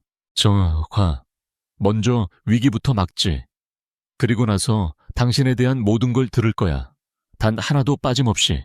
그렇게 대한민국 역사상 가장 기묘하고 살얼음판 같은 공조가 시작되었다. 그들의 전쟁 상황실이 된 서연의 방에서 두 사람은 처음으로 동맹이라는 이름 아래 마주 앉았다. 서연은 바닥에 보고서를 주어 태준에게 건넸다. 태주는 기계적으로 서류를 받아들고 읽어 내려가기 시작했다. 첫 장을 넘기는 순간부터 그는 다시 한번 경악을 금치 못했다. 보고서는 완벽했다. 강민혁의 계략을 단순히 방어하는 수준이 아니었다. 적의 허를 찔러 방역하고 이번 기회에 강민혁의 숨겨진 자금줄과 비리까지 한 번에 터뜨려 재기불능으로 만들려는 대담하고 정교한 계획이었다. 기자회견은 예정대로 진행해야 해요. 하지만 내용을 완전히 바꿔야 합니다. 서연이 모니터를 가리키며 브리핑을 시작했다. 강민혁 부회장은 당신이 루머에 대한 감정적인 부인을 할 것이라 예상하고 있어요. 그때를 노려 특허 소송에 조작된 증거를 터뜨릴 계획이겠죠. 우리는 그 예상을 역이용하는 겁니다. 그녀는 태준이 루머를 부인하는 대신 오히려 진성그룹에 대한 적대 세력의 조직적인 공격이 있었음을 인정하고 그 배우에 대한 검찰 수사를 직접 의뢰하겠다고 발표하라고 제안했다. 그리고 이 자료들, 유령 회사의 자금 흐름과 강 부회장의 차명 계좌가 연결된 증거입니다. 이것을 기자회견이 끝나는 순간 언론사와 검찰에 동시에 터뜨리는 겁니다. 강 부회장이 손을 쓸 틈도 없이 여론과 법의 심판대 위에 세우는 거죠. 태주는 서연의 설명을 들으며 그녀가 짜놓은 판의 거대함에 압도당했다. 이것은 단순히 위기를 막는 것이 아니라 전쟁의 흐름을 바꾸는 거대한 작전이었다. 그는 수많은 질문을 던졌다. 그녀의 전략에 담긴 법률적, 재무적 리스크에 대해 날카롭게 파고들었다. 하지만 서연은 막힘이 없었다. 그녀는 태준이 제기하는 모든 질문에 대해 이미 수십 가지의 경우의 수를 시뮬레이션 해본 사람처럼 완벽한 답변을 내놓았다. 시간이 흐를수록 태준의 눈빛이 변하기 시작했다. 경멸과 무시는 사라지고 그 자리에 지략가에 대한 경외심과 함께 아내라는 존재에 대한 생경한 감정이 싹트고 있었다. 그는 지금껏 그녀를 자신의 아래에 있는 존재로만 여겼다. 하지만 지금 그의 눈앞에 있는 여자는 적어도 전략이라는 전쟁터에서는 자신보다 몇 수나 위에 있는 압도적인 존재였다. 동이 트기 시작할 무렵 마침내 모든 작전 계획 검토가 끝났다. 방 안에는 무거운 침묵이 흘렀다. 태주는 헬쑥해진 얼굴로 밤새 단 한순간도 흐트러지지 않았던 서연을 바라보았다. 이제 약속된 시간이 되었다. 이제 말해, 당신 대체 누구야? 서연은 창밖으로 밝아오는 여명을 바라보며 오랫동안 숨겨왔던 이야기를 꺼내기 시작했다. 저는 할아버님의 사람이었어요. 태준의 눈이 커졌다. 제 아버지는 할아버님께서 진성그룹을 처음 일으키실 때부터 함께 하셨던 분이에요. 이름 없는 자리에서 평생을 헌신하셨지만 단 한 번도 불평하지 않으셨죠. 할아버님께서는 그런 아버지를 무척 아끼셨고 어린 저의 가능성을 눈여겨보셨어요. 그녀의 이야기에 따르면 강건일 회장은 오래전부터 동생 강민혁의 야심과 탐욕을 경계해왔다. 그리고 자신의 아들, 즉 태준의 아버지가 경영에 소질이 없다는 것도 알고 있었다. 그는 자신의 모든 희망을 손자인 태준에게 걸었다. 하지만 태준은 너무 강하고 오만했다. 자신을 과신한 나머지 주변의 적들을 제대로 보지 못할 것을 염려했다. 할아버님은 제게 비밀리에 경영과 전략에 대한 모든 것을 가르쳐 주셨어요. 제가 당신의 눈과 귀가 되어 당신이 보지 못하는 어둠 속에서 진성을 지켜주길 바라셨죠. 이 결혼 역시 강건일 회장의 마지막 계획이었다. 서연이 합법적으로 강씨 가문의 내부로 들어와 태준을 가장 가까이에서 지키고 도울 수 있는 유일한 방법. 할아버님은 제게 유언을 남기셨어요. 언젠가 당신이 스스로의 힘으로 모든 위기를 극복하고 진정한 리더로 거듭날 때까지 당신의 그림자가 되어달라고. 모든 진실이 밝혀졌다. 태준은 온몸에서 힘이 빠져나가는 것을 느꼈다. 그것은 안도감이나 고마움이 아니었다. 차라리 거대한 모멸감에 가까웠다. 아, 그럼 지금까지 이 모든 게 쇼였다는 거군. 그의 목소리가 낮게 잠겨 있었다. 당신은 처음부터 모든 걸 알고 있었어. 내가 바보처럼 고군분투하는 걸 뒤에서 지켜보면서 무슨 생각을 했지? 나를 비웃었나 아니면 동정이라도 했나? 그의 자존심은 산산조각 났다. 할아버지에게조차 온전히 신뢰받지 못했다는 사실. 그리고 아내라는 이름의 낯선 여자에게 감시당하고 있었다는 사실이 그를 견딜 수 없게 만들었다. 그는 분노에 차서 그녀를 몰아세웠다. 당신의 목적은 뭐야? 할아버지를 등에 업고 결국엔 진성그룹을 차지하려는 속셈이었나?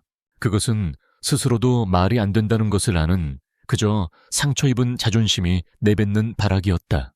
서여연은 그의 비난에 상처받은 기색 없이 오히려 담담하게 그를 마주보았다. 제 목적은 중요하지 않아요. 당신의 자존심도 지금은 중요하지 않습니다. 그녀는 자리에서 일어나 바닥에 흩어져 있던 자신의 웨딩사진 액자를 집어들었다. 지금 중요한 건 단 하나예요. 할아버님께서 평생을 바쳐 일군 이 회사가 당신의 숙부손에 넘어갈 위기에 처했다는 사실.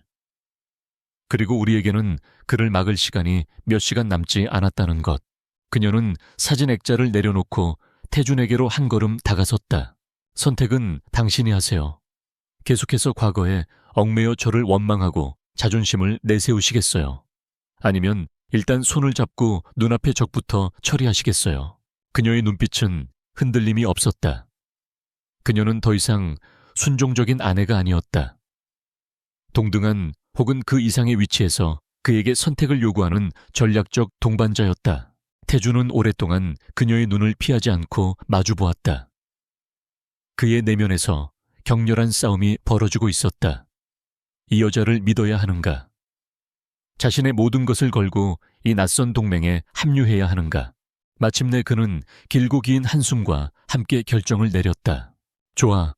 일단은 당신 말대로 하지. 하지만 명심해. 이 일이 끝나면 당신과 나의 이 기만적인 계약도 끝이야. 그것은 차갑고 비정한 비즈니스적인 합의였다. 하지만 그 순간 두 사람의 관계는 돌이킬 수 없는 변화를 맞이했다. 냉담과 경멸의 시대는 끝나고 의심과 긴장감, 그리고 아주 희미한 존중이 뒤섞인 불편한 동맹의 시대가 시작된 것이었다. 창밖으로 붉은 해가 떠오르고 있었다. 거대한 전쟁을 앞둔 두 명의 지휘관은 밤새 계속된 작전 회의를 끝내고 잠시 숨을 골랐다. 이제 몇 시간 뒤면 모든 것을 건 운명의 기자회견이 시작될 터였다. 운명의 날, 기자회견장 안은 전쟁터를 방불케 했다. 수백 개의 카메라 렌즈가 일제히 단상을 향해 있었고 기자들의 얼굴에는 특종에 대한 기대감과 흥분이 가득했다. 진성그룹의 젊은 총수 강태준이 이 절체절명의 위기 앞에서 과연 어떤 말을 할 것인가? 모두가 숨을 죽이고 있었다. 무대 뒤 대기실에서 태준은 서연이 밤새 작성해준 기자회견문 최종본을 읽고 있었다. 어젯밤 그가 처음 이 원고를 읽었을 때의 충격이 아직도 생생했다. 그것은 변명이나 부인이 아니었다. 오히려 모든 의혹을 인정하고 더 큰 판을 향해 나아가는 대담한 선전포고였다. 회장님 정말 이대로 진행하시겠습니까? 김 비서가 불안한 얼굴로 물었다. 그는 태준의 갑작스러운 전략 변경을 도무지 이해할 수 없었다. 하지만 태준의 눈은 그 어느 때보다도 차분하고 확신에 차 있었다. 그는 어젯밤 서연이라는 헬레나의 지휘 아래 완벽한 승리의 지도를 보았다. 이제 남은 것은 배우인 자신이 무대 위에서 최고의 연기를 펼치는 것뿐이었다. 걱정 말게. 오늘 우리는 방어하는 게 아니라 사냥을 시작하는 거니까. 태준은 원고를 내려놓고 넥타이를 고쳐맸다. 거울에 비친 그의 모습은 위기에 몰린 패장이 아니라 모든 것을 뒤엎을 준비가 된 혁명가처럼 보였다. 마침내 태준이 무대 위로 모습을 드러냈다. 터져나오는 플래시 세례에도 그는 눈 하나 깜짝하지 않았다. 그는 단상 앞에 서서 잠시 장내를 둘러보았다. 그리고 마이크를 잡고 예상과는 전혀 다른 첫 마디를 내뱉었다. 최근 저희 진성그룹을 둘러싼 각종 의혹과 루머에 대해 오늘 이 자리에서 분명히 말씀드리겠습니다. 그 의혹들은 상당 부분 사실입니다. 장내가 술렁이기 시작했다. 기자들은 믿을 수 없다는 듯 서로의 얼굴을 쳐다보았다. 강태준이 스스로의 잘못을 인정하는 것인가? 저희 진성그룹은 현재 회사의 근간을 흔들려는 정체불명의 적대 세력으로부터 조직적이고 악의적인 공격을 받고 있습니다. 저희 신규 사업에 대한 근거 없는 비방과 조작된 자료를 통한 소송은 저희 그룹의 가치를 떨어뜨리고 경영권을 찬탈하려는 명백한 시도입니다. 그의 목소리는 낮았지만 모든 단어에 힘이 실려 있었다. 그는 순식간에 의혹의 대상에서 거대 음모의 피해자로 프레임을 전환시켰다. 이에 저는 오늘 이 자리에서 진성그룹의 총수로서 현재 저희 그룹을 공격하고 있는 배후 세력의 실체를 밝히기 위해 검찰에 공식적으로 수사를 의뢰할 것을 선언합니다. 주주들의 이익을 보호하고 대한민국 시장 경제의 질서를 바로 세우기 위해 가능한 모든 조치를 취할 것입니다. 그것은 완벽한 판의 뒤집기였다. 그는 변명하는 대신 스스로 칼을 뽑아들고 적의 심장을 겨누었다. 기자회견장은 충격과 흥분으로 들끓었다. 같은 시각 한남동 저택의 서재. 서연은 자신의 워룸에서 노트북 화면을 통해 기자회견을 실시간으로 지켜보고 있었다. 태준은 그녀가 써준 대본을 거의 토시 하나 틀리지 않고, 아니 그 이상의 카리스마와 힘을 실어 소화해내고 있었다. 그녀는 잠시 그의 모습에서 눈을 떼지 못했다. 저 남자는 최고의 무기를 쥐어주었을 때 그것을 어떻게 휘둘러야 하는지 본능적으로 아는 타고난 장수였다. 태준이 기자회견에 마지막 말을 끝내는 순간 서연은 미리 준비해둔 보안 채널을 통해 신호를 보냈다. 지금 작전 개시. 그녀의 신호와 함께 익명의 제보자가 보낸 이메일 한 통이 주요 언론사 편집국과 검찰 특수부의 컴퓨터에 동시에 도착했다. 이메일에는 진성그룹 사태의 진실이라는 제목과 함께 수십 개의 파일이 첨부되어 있었다. 그 안에는 강민혁과 유령 회사를 연결하는 완벽한 증거 자료들이 담겨 있었다. 수년간에 걸친 차명 계좌의 자금 흐름, 강민혁의 최측근과 유령 회사 대표 간의 비밀 통화 녹취록, 그리고 할아버지 강건일 회장이 생전에 비밀리에 모아두었던 강민혁의 각종 비리 장부까지. 세상에 충격적인 진실이 공개되기까지는 10분도 차에 걸리지 않았다. 속보, 진성그룹 사태, 내부 소행 의혹, 가희 부회장 연루 정황 포착, 단독, 검찰 진성그룹, 강민혁 부회장, 자택 및 사무실 압수수색, 자신의 집무실에서 여유롭게 기자회견을 지켜보며 승리를 예감하던 강민혁의 얼굴은 실시간으로 터져나오는 속보들을 보며 하얗게 질려갔다. 그의 애쓰묵한 미소는 경악과 분노, 그리고 공포로 일그러졌다. 어떻게 대체 어디서부터 잘못된 거지? 그는 자신이 완벽하게 짜놓은 판이 단 1시간 만에 완전히 뒤집혔다는 사실을 믿을 수 없었다. 그는 자신이 친 덫에 자신이 거꾸로 걸려든 꼴이었다. 대한민국 재계는 거대한 충격에 휩싸였다. 조용한 방역은 성공했다. 기자회견 이후 며칠 동안 태준과 서연은 보이지 않는 전쟁을 함께 치르는 동지가 되었다. 태준은 회사에서 검찰 수사에 협조하고 이사회를 수습하며 언론을 상대하는 공식적인 사령관의 역할을 맡았다. 그리고 서연은 저택의 워룸에서 검찰이 놓치고 있는 단서들을 제공하고 강민혁 측의 다음 움직임을 예측하며 태준에게 실시간으로 전략을 전달하는 보이지 않는 참모가 되었다.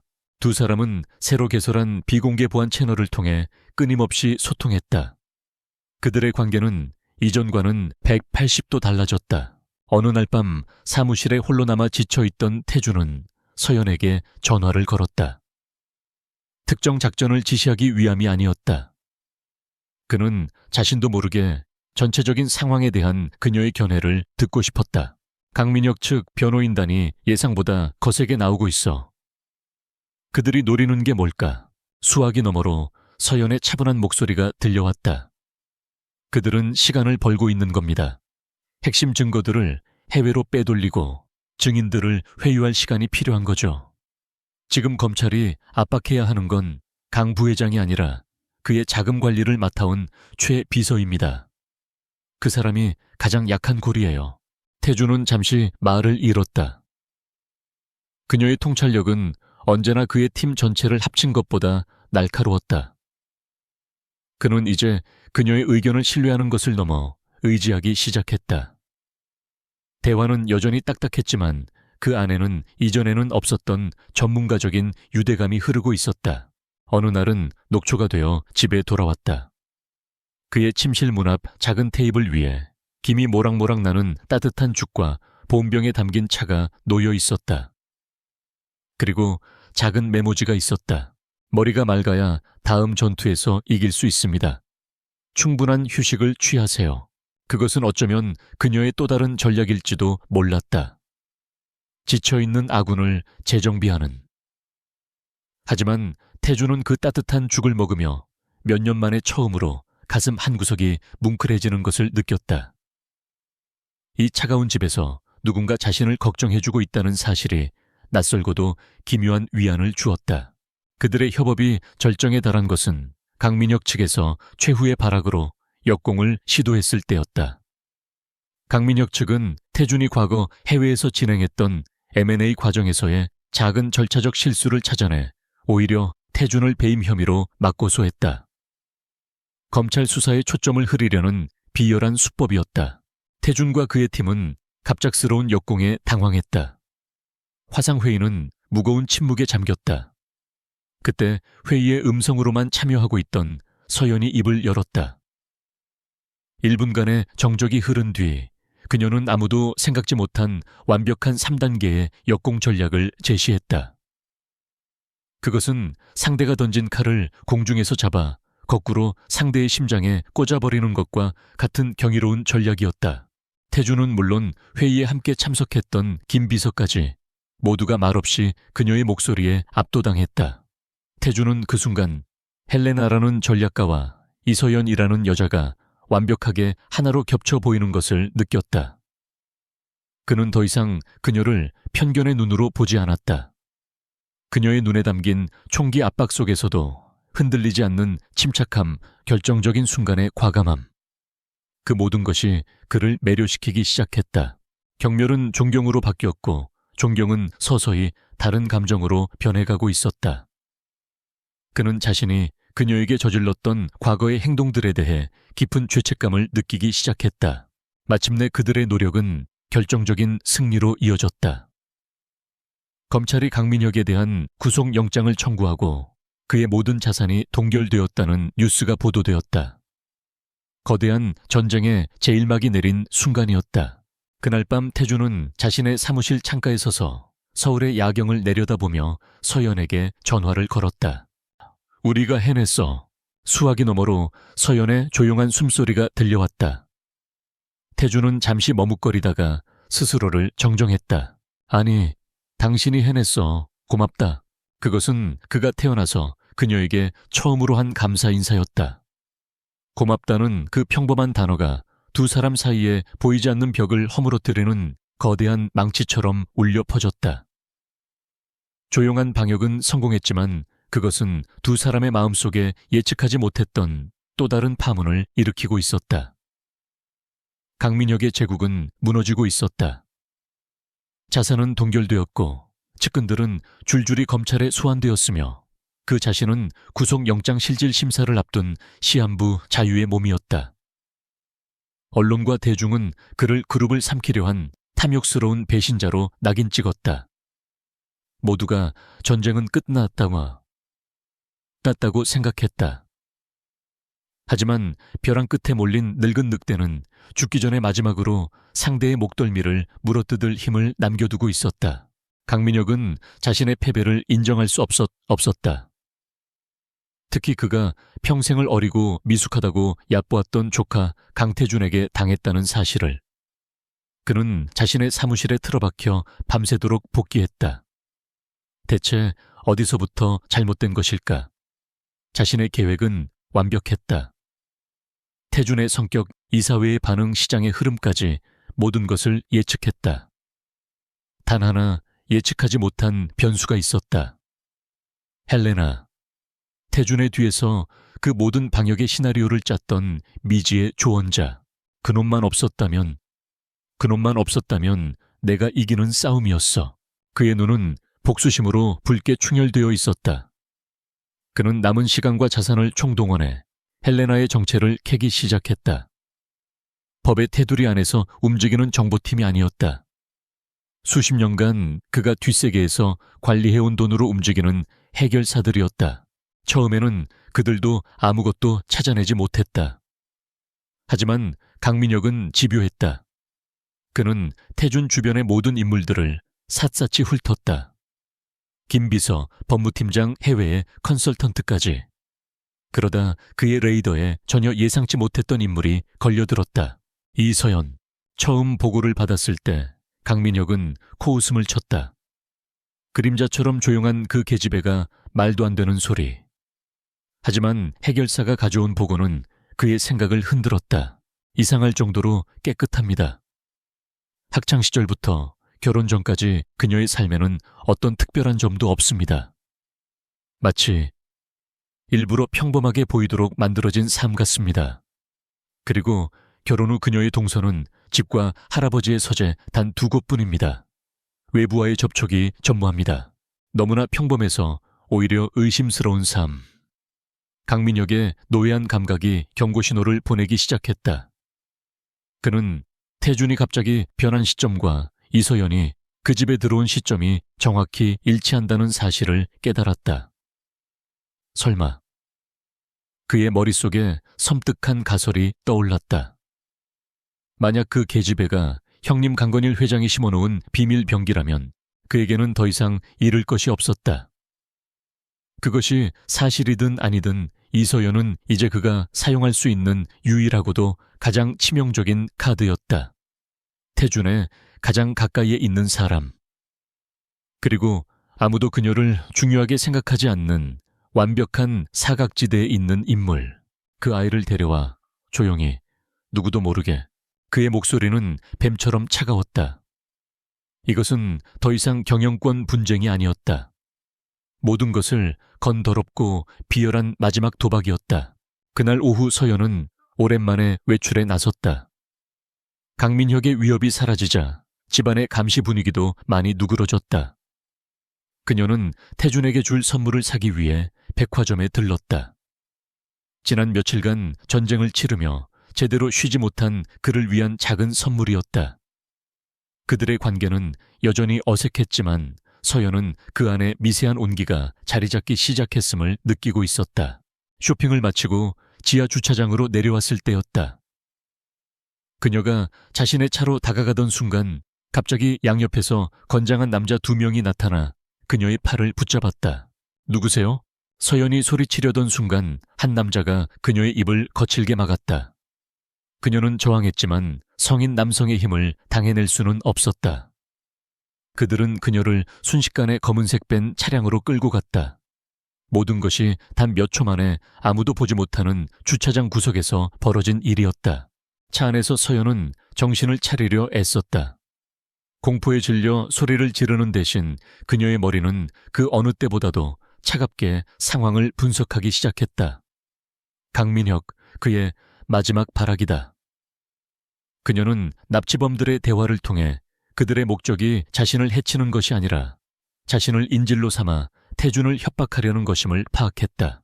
그녀는 겉으로는 겁에 질린 척 몸을 떨면서도 몰래 자신의 손목시계 뒷면에 있는 작은 GPS 추적 장치에 비상 버튼을 눌렀다. 그것은 할아버지가 만약을 위해 그녀에게 주신 마지막 선물이었다. 뭐라고 연락이 안 돼. 그게 무슨 말이야. 저녁 시간이 지나도록 서연이 돌아오지 않자 태준은 불길한 예감에 휩싸였다. 그는 김 비서를 닥달해 그녀의 행방을 추적했다. 백화점 주차장 CCTV에서 그녀가 의문의 남성들에게 끌려가는 영상이 발견된 것은 그로부터 1시간 뒤였다. 태준의 세상이 무너져 내리는 것 같았다. 그가 화면을 보고 있던 순간 그의 개인 휴대폰이 울렸다. 발신자 표시 제한번호. 그는 손을 떨며 전화를 받았다. 예, 태준이 조카 오랜만이구나. 수화기 너머로 강민혁의 증오에 찬 목소리가 들려왔다. 숙부, 당신 짓이야. 서연이 어디 있겠어? 내 소중한 아내는 지금 나와 함께 있단다. 아주 안전하게. 네가 내 말을 잘 듣는다면 말이지. 태준의 피가 거꾸로 솟았다. 원하는 게 뭐야? 간단해. 내일 아침까지 나에 대한 모든 고소와 수사를 중지시켜. 그리고 네가 가진 모든 비자금 자료를 파기해. 그러면 네 예쁜 아내를 돌려주지. 만약 경찰에 알리거나 딴 생각을 품는다면. 글쎄, 내 아내가 온전한 모습으로 돌아갈 수 있을지는 장담 못하겠구나. 강민혁은 비열하게 웃었다. 그는 태준의 가장 큰 약점을 정확히 찔렀다. 태준은 냉철한 사업가였지만 동시에 한 여자에게 마음을 열기 시작한 남자였다. 경영권 다툼은 숫자의 전쟁이었지만 이것은 감정과 목숨이 걸린 잔인한 게임이었다. 만약 서연이 머리카락 하나라도 다치면 내가 당신을 내 손으로 죽여버릴 거야. 태준의 목소리는 분노를 넘어선 살기로 가득 차 있었다. 전화를 끄는 그는 주먹으로 벽을 내리쳤다. 쿵벽에 금이 가고 그의 손등에서는 피가 흘러내렸다. 하지만 그는 고통을 느끼지 못했다. 그의 머릿속은 오직 서연에 대한 걱정과 강민혁에 대한 증오로 가득 차 있었다. 그는 선택의 기로에 섰다. 숙부의 요구를 들어주고 서연의 안전을 확보할 것인가? 아니면 그를 무시하고 그녀의 목숨을 건 위험한 도박을 할 것인가? 지난 몇 주간 그는 헬레나의 전략에 따라 움직였다. 하지만 지금 그의 참모는 적의 손에 잡혀 있었다. 그는 오롯이 혼자서 결정을 내려야만 했다. 그는 잠시 눈을 감았다. 머릿속에 서연의 얼굴이 떠올랐다. 위기 앞에서도 흔들리지 않던 그녀의 침착함. 자신을 바라보던 깊고 고요한 눈빛. 그녀라면 이 상황에서 어떻게 했을까? 그녀는 자신이 모든 것을 포기하고 적에게 굴복하는 것을 원할까? 아니다. 절대 아닐 것이다. 그녀는 끝까지 싸우라고 말했을 것이다. 태준은 눈을 번쩍 떴다. 그의 눈에 더 이상 망설임은 없었다. 공포와 분노는 차가운 결단력으로 바뀌어 있었다. 그는 강민혁의 판 위에서 놀아나지 않을 것이다. 그는 이제 자신만의 방식으로 이 전쟁을 끝낼 것이다. 그는 김 비서에게 전화를 걸었다. 그의 목소리는 강철처럼 단단했다. 경찰에는 알리지 마. 대신 내가 가진 모든 사설, 보안팀과 정보원을 소집해 24시간 안에 서울을 이 잡듯 뒤져서 서연을 찾아내. 그리고 강민혁이 숨어있을 만한 모든 곳을 파악해. 그의 마지막 돈줄, 그가 의지할 마지막 인맥까지. 단 하나도 놓치지 마. 이것은 더 이상 진성그룹 총수의 명령이 아니었다. 자신의 여자를 되찾기 위한 한 남자의 필사적인 전쟁 선포였다. 한편 어느 외딴 창고에 갇힌 서연 역시 가만히 있지 않았다. 그녀는 자신을 감시하는 남자들의 교대 시간, 그들의 말투와 습관 창밖으로 희미하게 들려오는 소리들을 통해 자신이 있는 위치에 대한 단서들을 모으고 있었다. 그녀는 태준이 자신을 구하러 올 것을 믿었다. 하지만 동시에 그녀는 스스로 탈출할 기회를 찾고 있었다. 그녀는 연약한 인질이 아니었다. 적진에 떨어진 또 한 명의 지휘관이었다. 두 사람은 서로 다른 장소에서 보이지 않는 끈으로 연결된 채 각자의 전쟁을 시작하고 있었다. 그들이 지난 몇 주간 쌓아 올린 신뢰와 유대감이 이제 그들의 목숨을 건 가장 위험한 시험대 위에 올려졌다. 진성그룹 본사 지하 벙커. 한때는 국가 비상사태를 대비해 만들어졌던 이 비밀 공간은 이제 강태준의 개인 작전 지휘 본부가 되어 있었다. 수십 개의 모니터에는 서울 시내의 CCTV 영상과 위성지도, 그리고 각종 데이터들이 쉴 새 없이 떠올랐다. 전직 특수부대 출신들로 구성된 태준의 사설 보안팀은 침묵 속에서 일사불란하게 움직였다. 시간이 흐를수록 태준의 얼굴은 굳어갔다. 강민혁은 노예했다. 그는 자신의 흔적을 남기지 않았고 서연을 납치한 차량은 대포차로 밝혀져 추적이 끊긴 상태였다. 희망이 점점 사라지고 절망적인 침묵이 지휘본부를 짓누르던 바로 그때였다. 회장님, 신호가 잡혔습니다. 한 요원의 외침에 모두의 시선이 중앙 스크린으로 향했다. 지도 위 경기도 외곽에 버려진 공업단지 지역에서 아주 희미하지만 선명한 점 하나가 깜빡이고 있었다. 이건 돌아가신 회장님께서 개발하셨던 비상용 GPS 신호입니다. 김 비서가 떨리는 목소리로 말했다. 강건일 회장이 만약의 사태를 대비해 가족들에게만 지급했던 세상에 알려지지 않은 보안장치. 서연이 그녀 스스로가 자신의 위치를 알린 것이다. 꺼져가던 희망의 불씨가 거대한 불길로 타오르는 순간이었다. 태준의 눈이 번뜩였다. 전팀 출동 준비. 5분 내로 출발한다. 그의 목소리는 얼음처럼 차가웠지만 그 안에는 뜨거운 불꽃이 타오르고 있었다. 한편 먼지 쌓인 폐창고 안. 서연은 쇠기둥에 묶인 채 자신의 마지막 희망인 시계 속 GPS의 배터리가 다 닳지 않기만을 기도하고 있었다. 그녀의 앞에는 완전히 이성을 잃은 강민혁이 서 있었다. 내년 하나 때문에 내 평생의 계획이 물거품이 됐어. 그는 서연의 멱살을 잡고 흔들었다. 하지만 서연의 눈에는 공포 대신 차가운 경멸이 담겨 있었다. 그녀는 오히려 이성을 잃은 그를 상대로 마지막 심리전을 걸기 시작했다. 착각하지 마세요, 숙부님. 당신은 저 때문에 진 게 아니에요. 그녀의 목소리는 놀랍도록 차분했다. 당신은 당신의 탐욕 때문에 진 겁니다.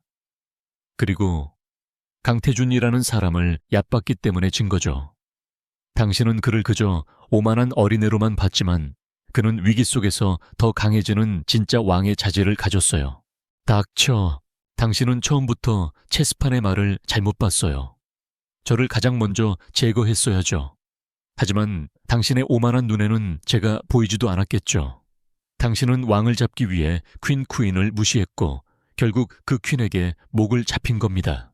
서연의 말은 비수처럼 강민혁의 자존심에 박혔다. 그가 가장 듣고 싶지 않았던 자신의 패배에 대한 냉정한 분석.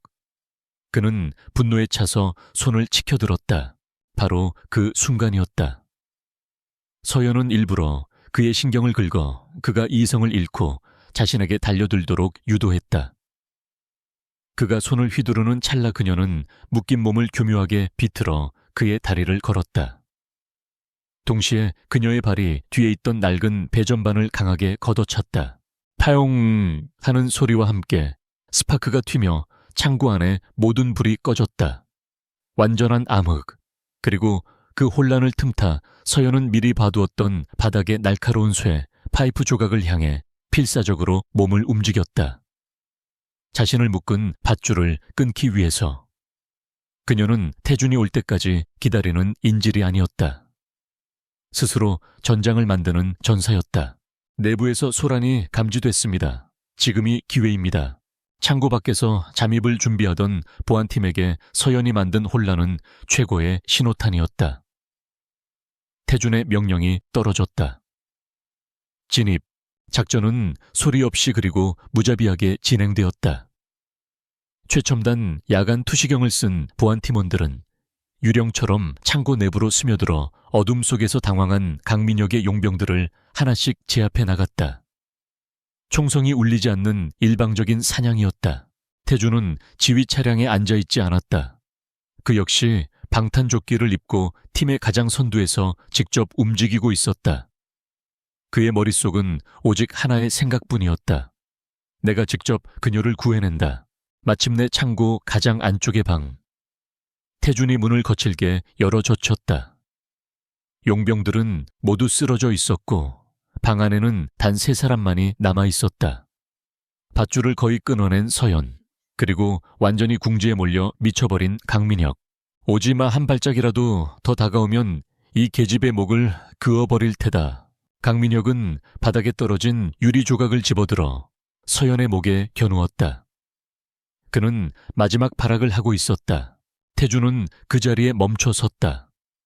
하지만 그는 숙부를 보고 있지 않았다. 그의 시선은 강민혁의 팔에 잡혀있는 서연에게 고정되어 있었다. 그리고 그 순간 두 사람의 눈이 마주쳤다. 서연의 눈에는 두려움이 없었다. 오직 그에 대한 절대적인 신뢰, 그리고 아주 미세한 신호가 담겨 있었다. 셋에, 그것은 그들이 밤새워 전략 회의를 할 때 서로의 호흡을 맞추며 만들어낸 그들만의 암호였다.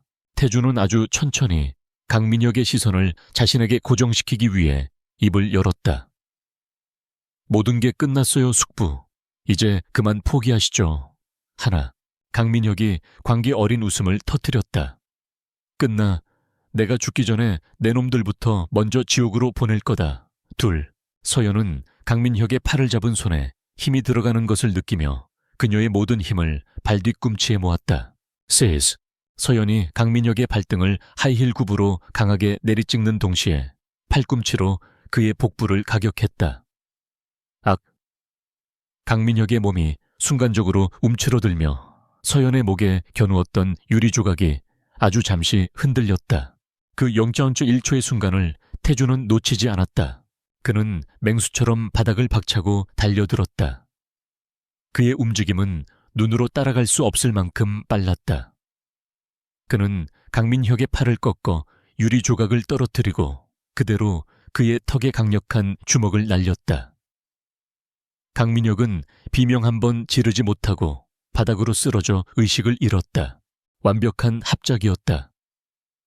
말없이 오직 눈빛만으로 서로의 타이밍을 읽어낸 완벽한 신뢰의 결과물이었다. 아, 끝났어. 태주는 쓰러진 숙부를 내려다보며 나지막이 읊조렸다. 그의 눈에 더 이상 분노는 없었다. 오직 차가운 고요함만이 남아있었다. 그의 복수는 상대를 죽이는 것이 아니라 법의 심판대 위에 세우는 것이었다. 보안 팀원들이 들어와 강민혁을 결박하는 동안 태주는 서둘러 서연에게 달려갔다. 그는 망설임 없이 그녀를 자신의 품으로 끌어당겼다. 계약, 거짓말, 자존심. 그들을 가로막고 있던 모든 벽들이 그 순간 허물어져 내렸다.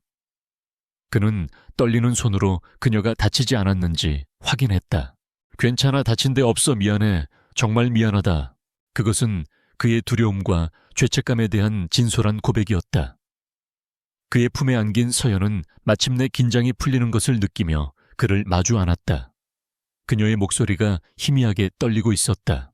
당신이 올 줄 알았어요. 그때 창고 밖에서 요란한 경찰 사이렌 소리가 들려오기 시작했다. 상황이 종료된 후 태준의 팀이 부른 경찰들이었다. 강민혁은 패배자의 얼굴로 질질 끌려 나갔다. 태준은 자신의 재킷을 벗어 서연의 어깨에 덮어주며 현란한 불빛으로부터 그녀를 가려주었다. 심판의 시간은 끝났다. 법정이 아닌 먼지와 어둠이 가득한 폐창고 안에서 그들의 길고 길었던 전쟁은 끝났다. 끝났다. 그리고 이제 그들의 삶에 훨씬 더 복잡하고 어려운 새로운 장이 시작되려 하고 있었다. 폭풍이 지나간 자리는 고요했다. 강민혁은 구속되어 법의 심판을 기다리고 있었고 진성그룹은 강태준의 강력한 리더십 아래 빠르게 안정을 되찾았다. 언론은 배신자를 몰아내고 회사를 지켜낸 젊은 총수를 영웅으로 칭송했다. 모든 것이 제자리를 찾아가는 듯 보였다. 하지만 한남동의 거대한 저택, 안두 사람의 시간은 여전히 폭풍의 눈 한가운데에 머물러 있었다. 납치 사건 이후 태준과 서연 사이에는 어색하고 무거운 침묵이 흘렀다. 집안의 고용인들은 이제 서연을 단순한 사모님이 아닌 경애와 존경의 눈빛으로 바라보았다. 저택의 그림자였던 그녀는 이제 명실상부한 이 집의 진정한 안주인이 되어 있었다. 태준은 서연을 극진히 대했다. 그는 최고의 의사를 불러 그녀의 건강을 살피게 했고 그녀가 좋아하는 음식과 책들을 말없이 방으로 들여보냈다. 하지만 그는 정작 그녀의 얼굴을 제대로 마주보지 못했다. 목숨을 건 위기 상황이 두 사람을 물리적으로는 가깝게 만들었지만 그들의 관계를 근본적으로 정의했던 계약이라는 문제는 여전히 거대한 벽처럼 남아있었다. 그 벽을 어떻게 허물어야 할지 태주는 알지 못했다. 그는 할아버지의 묘소를 찾았다. 차가운 비석 앞에 선 그는 지난 몇 달간의 일들을 되돌아보았다. 그는 할아버지가 옳았음을 인정해야만 했다. 자신의 오만함과 편견이 스스로의 눈을 가렸고 가장 소중한 것을 알아보지 못하게 만들었다는 것을, 그의 가슴을 가장 무겁게 짓누른 것은 서연에 대한 죄책감이었다. 그녀를 처음 만났던 날부터 그가 그녀에게 내뱉었던 모든 모진말과 냉담한 행동들이 기억의 파편이 되어 그의 심장을 찔렀다. 그는 자신이 얼마나 어리석고 잔인했는지를 깨달았다. 그녀의 천재성을 존경하는 마음을 넘어 그녀라는 존재 자체를 사랑하게 되었음을 인정해야만 했다. 하지만 동시에 그런 자신이 그녀의 곁에 있을 자격이 없다고 느꼈다. 그는 더 이상 이 불확실한 관계를 지속할 수 없었다. 그는 그녀와 마주해야만 했다. 그들의 잘못된 시작을 자신의 손으로 끝내고 그녀에게 새로운 시작의 기회를 주어야만 했다. 그날 저녁 태주는 할아버지의 서재에서 서연을 발견했다. 한때 그녀의 비밀스러운 워룸이었던 그곳은 이제 그녀가 가장 편안하게 휴식을 취하는 안식처가 되어 있었다. 그녀는 창가 의자에 앉아 쏟아지는 달빛 아래 조용히 책을 읽고 있었다. 그 모습이 너무나 평화로워 태주는 차마 그 고요함을 깨뜨릴 수가 없었다. 예, 서연 씨. 그가 힘겹게 입을 열자 그녀가 고개를 들었다. 그녀의 눈빛은 여전히 깊고 고요했다. 태주는 그녀의 앞으로 다가가 준비해온 서류 봉투를 테이블 위에 올려놓았다. 그리고 그는 아주 오랫동안 망설이다가 마침내 고개를 숙였다. 그것은 그가 태어나서 누군가에게 처음으로 해보는 진심 어린 사죄였다. 미안합니다. 진심으로 사과하고 싶었습니다. 나의 오만함과 편견으로 당신에게 주었던 모든 상처에 대해, 당신이라는 사람의 가치를 알아보지 못했던 나의 어리석음에 대해 용서받을 자격이 없다는 걸 알지만 그래도 사과해야만 했습니다. 그의 목소리는 미세하게 떨리고 있었다. 서연은 말없이 그를 바라볼 뿐이었다. 태주는 테이블 위에 서류 봉투에서 낡은 종이 한 장을 꺼냈다.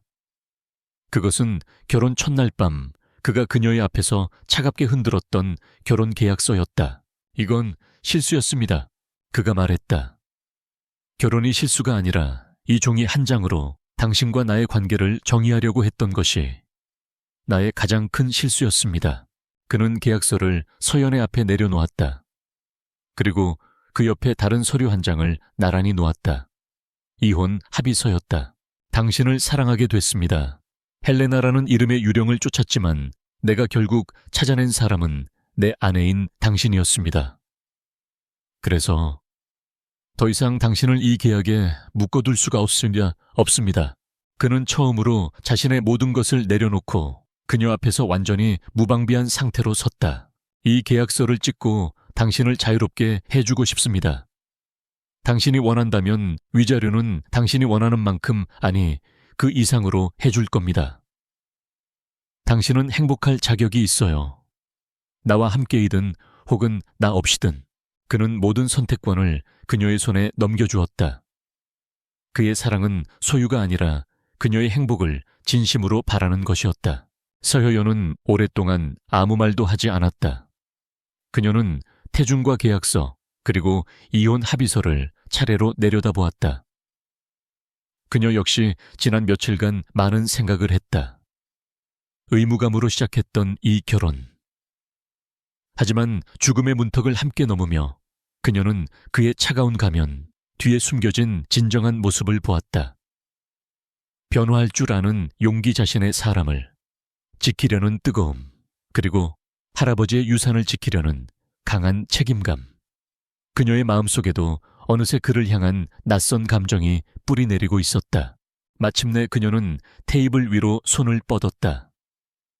태주는 그녀의 손이 이혼 합의서로 향할 것이라 생각하며 눈을 질끈 감았다. 하지만 그녀의 손가락은 낡은 결혼 계약서를 향했다.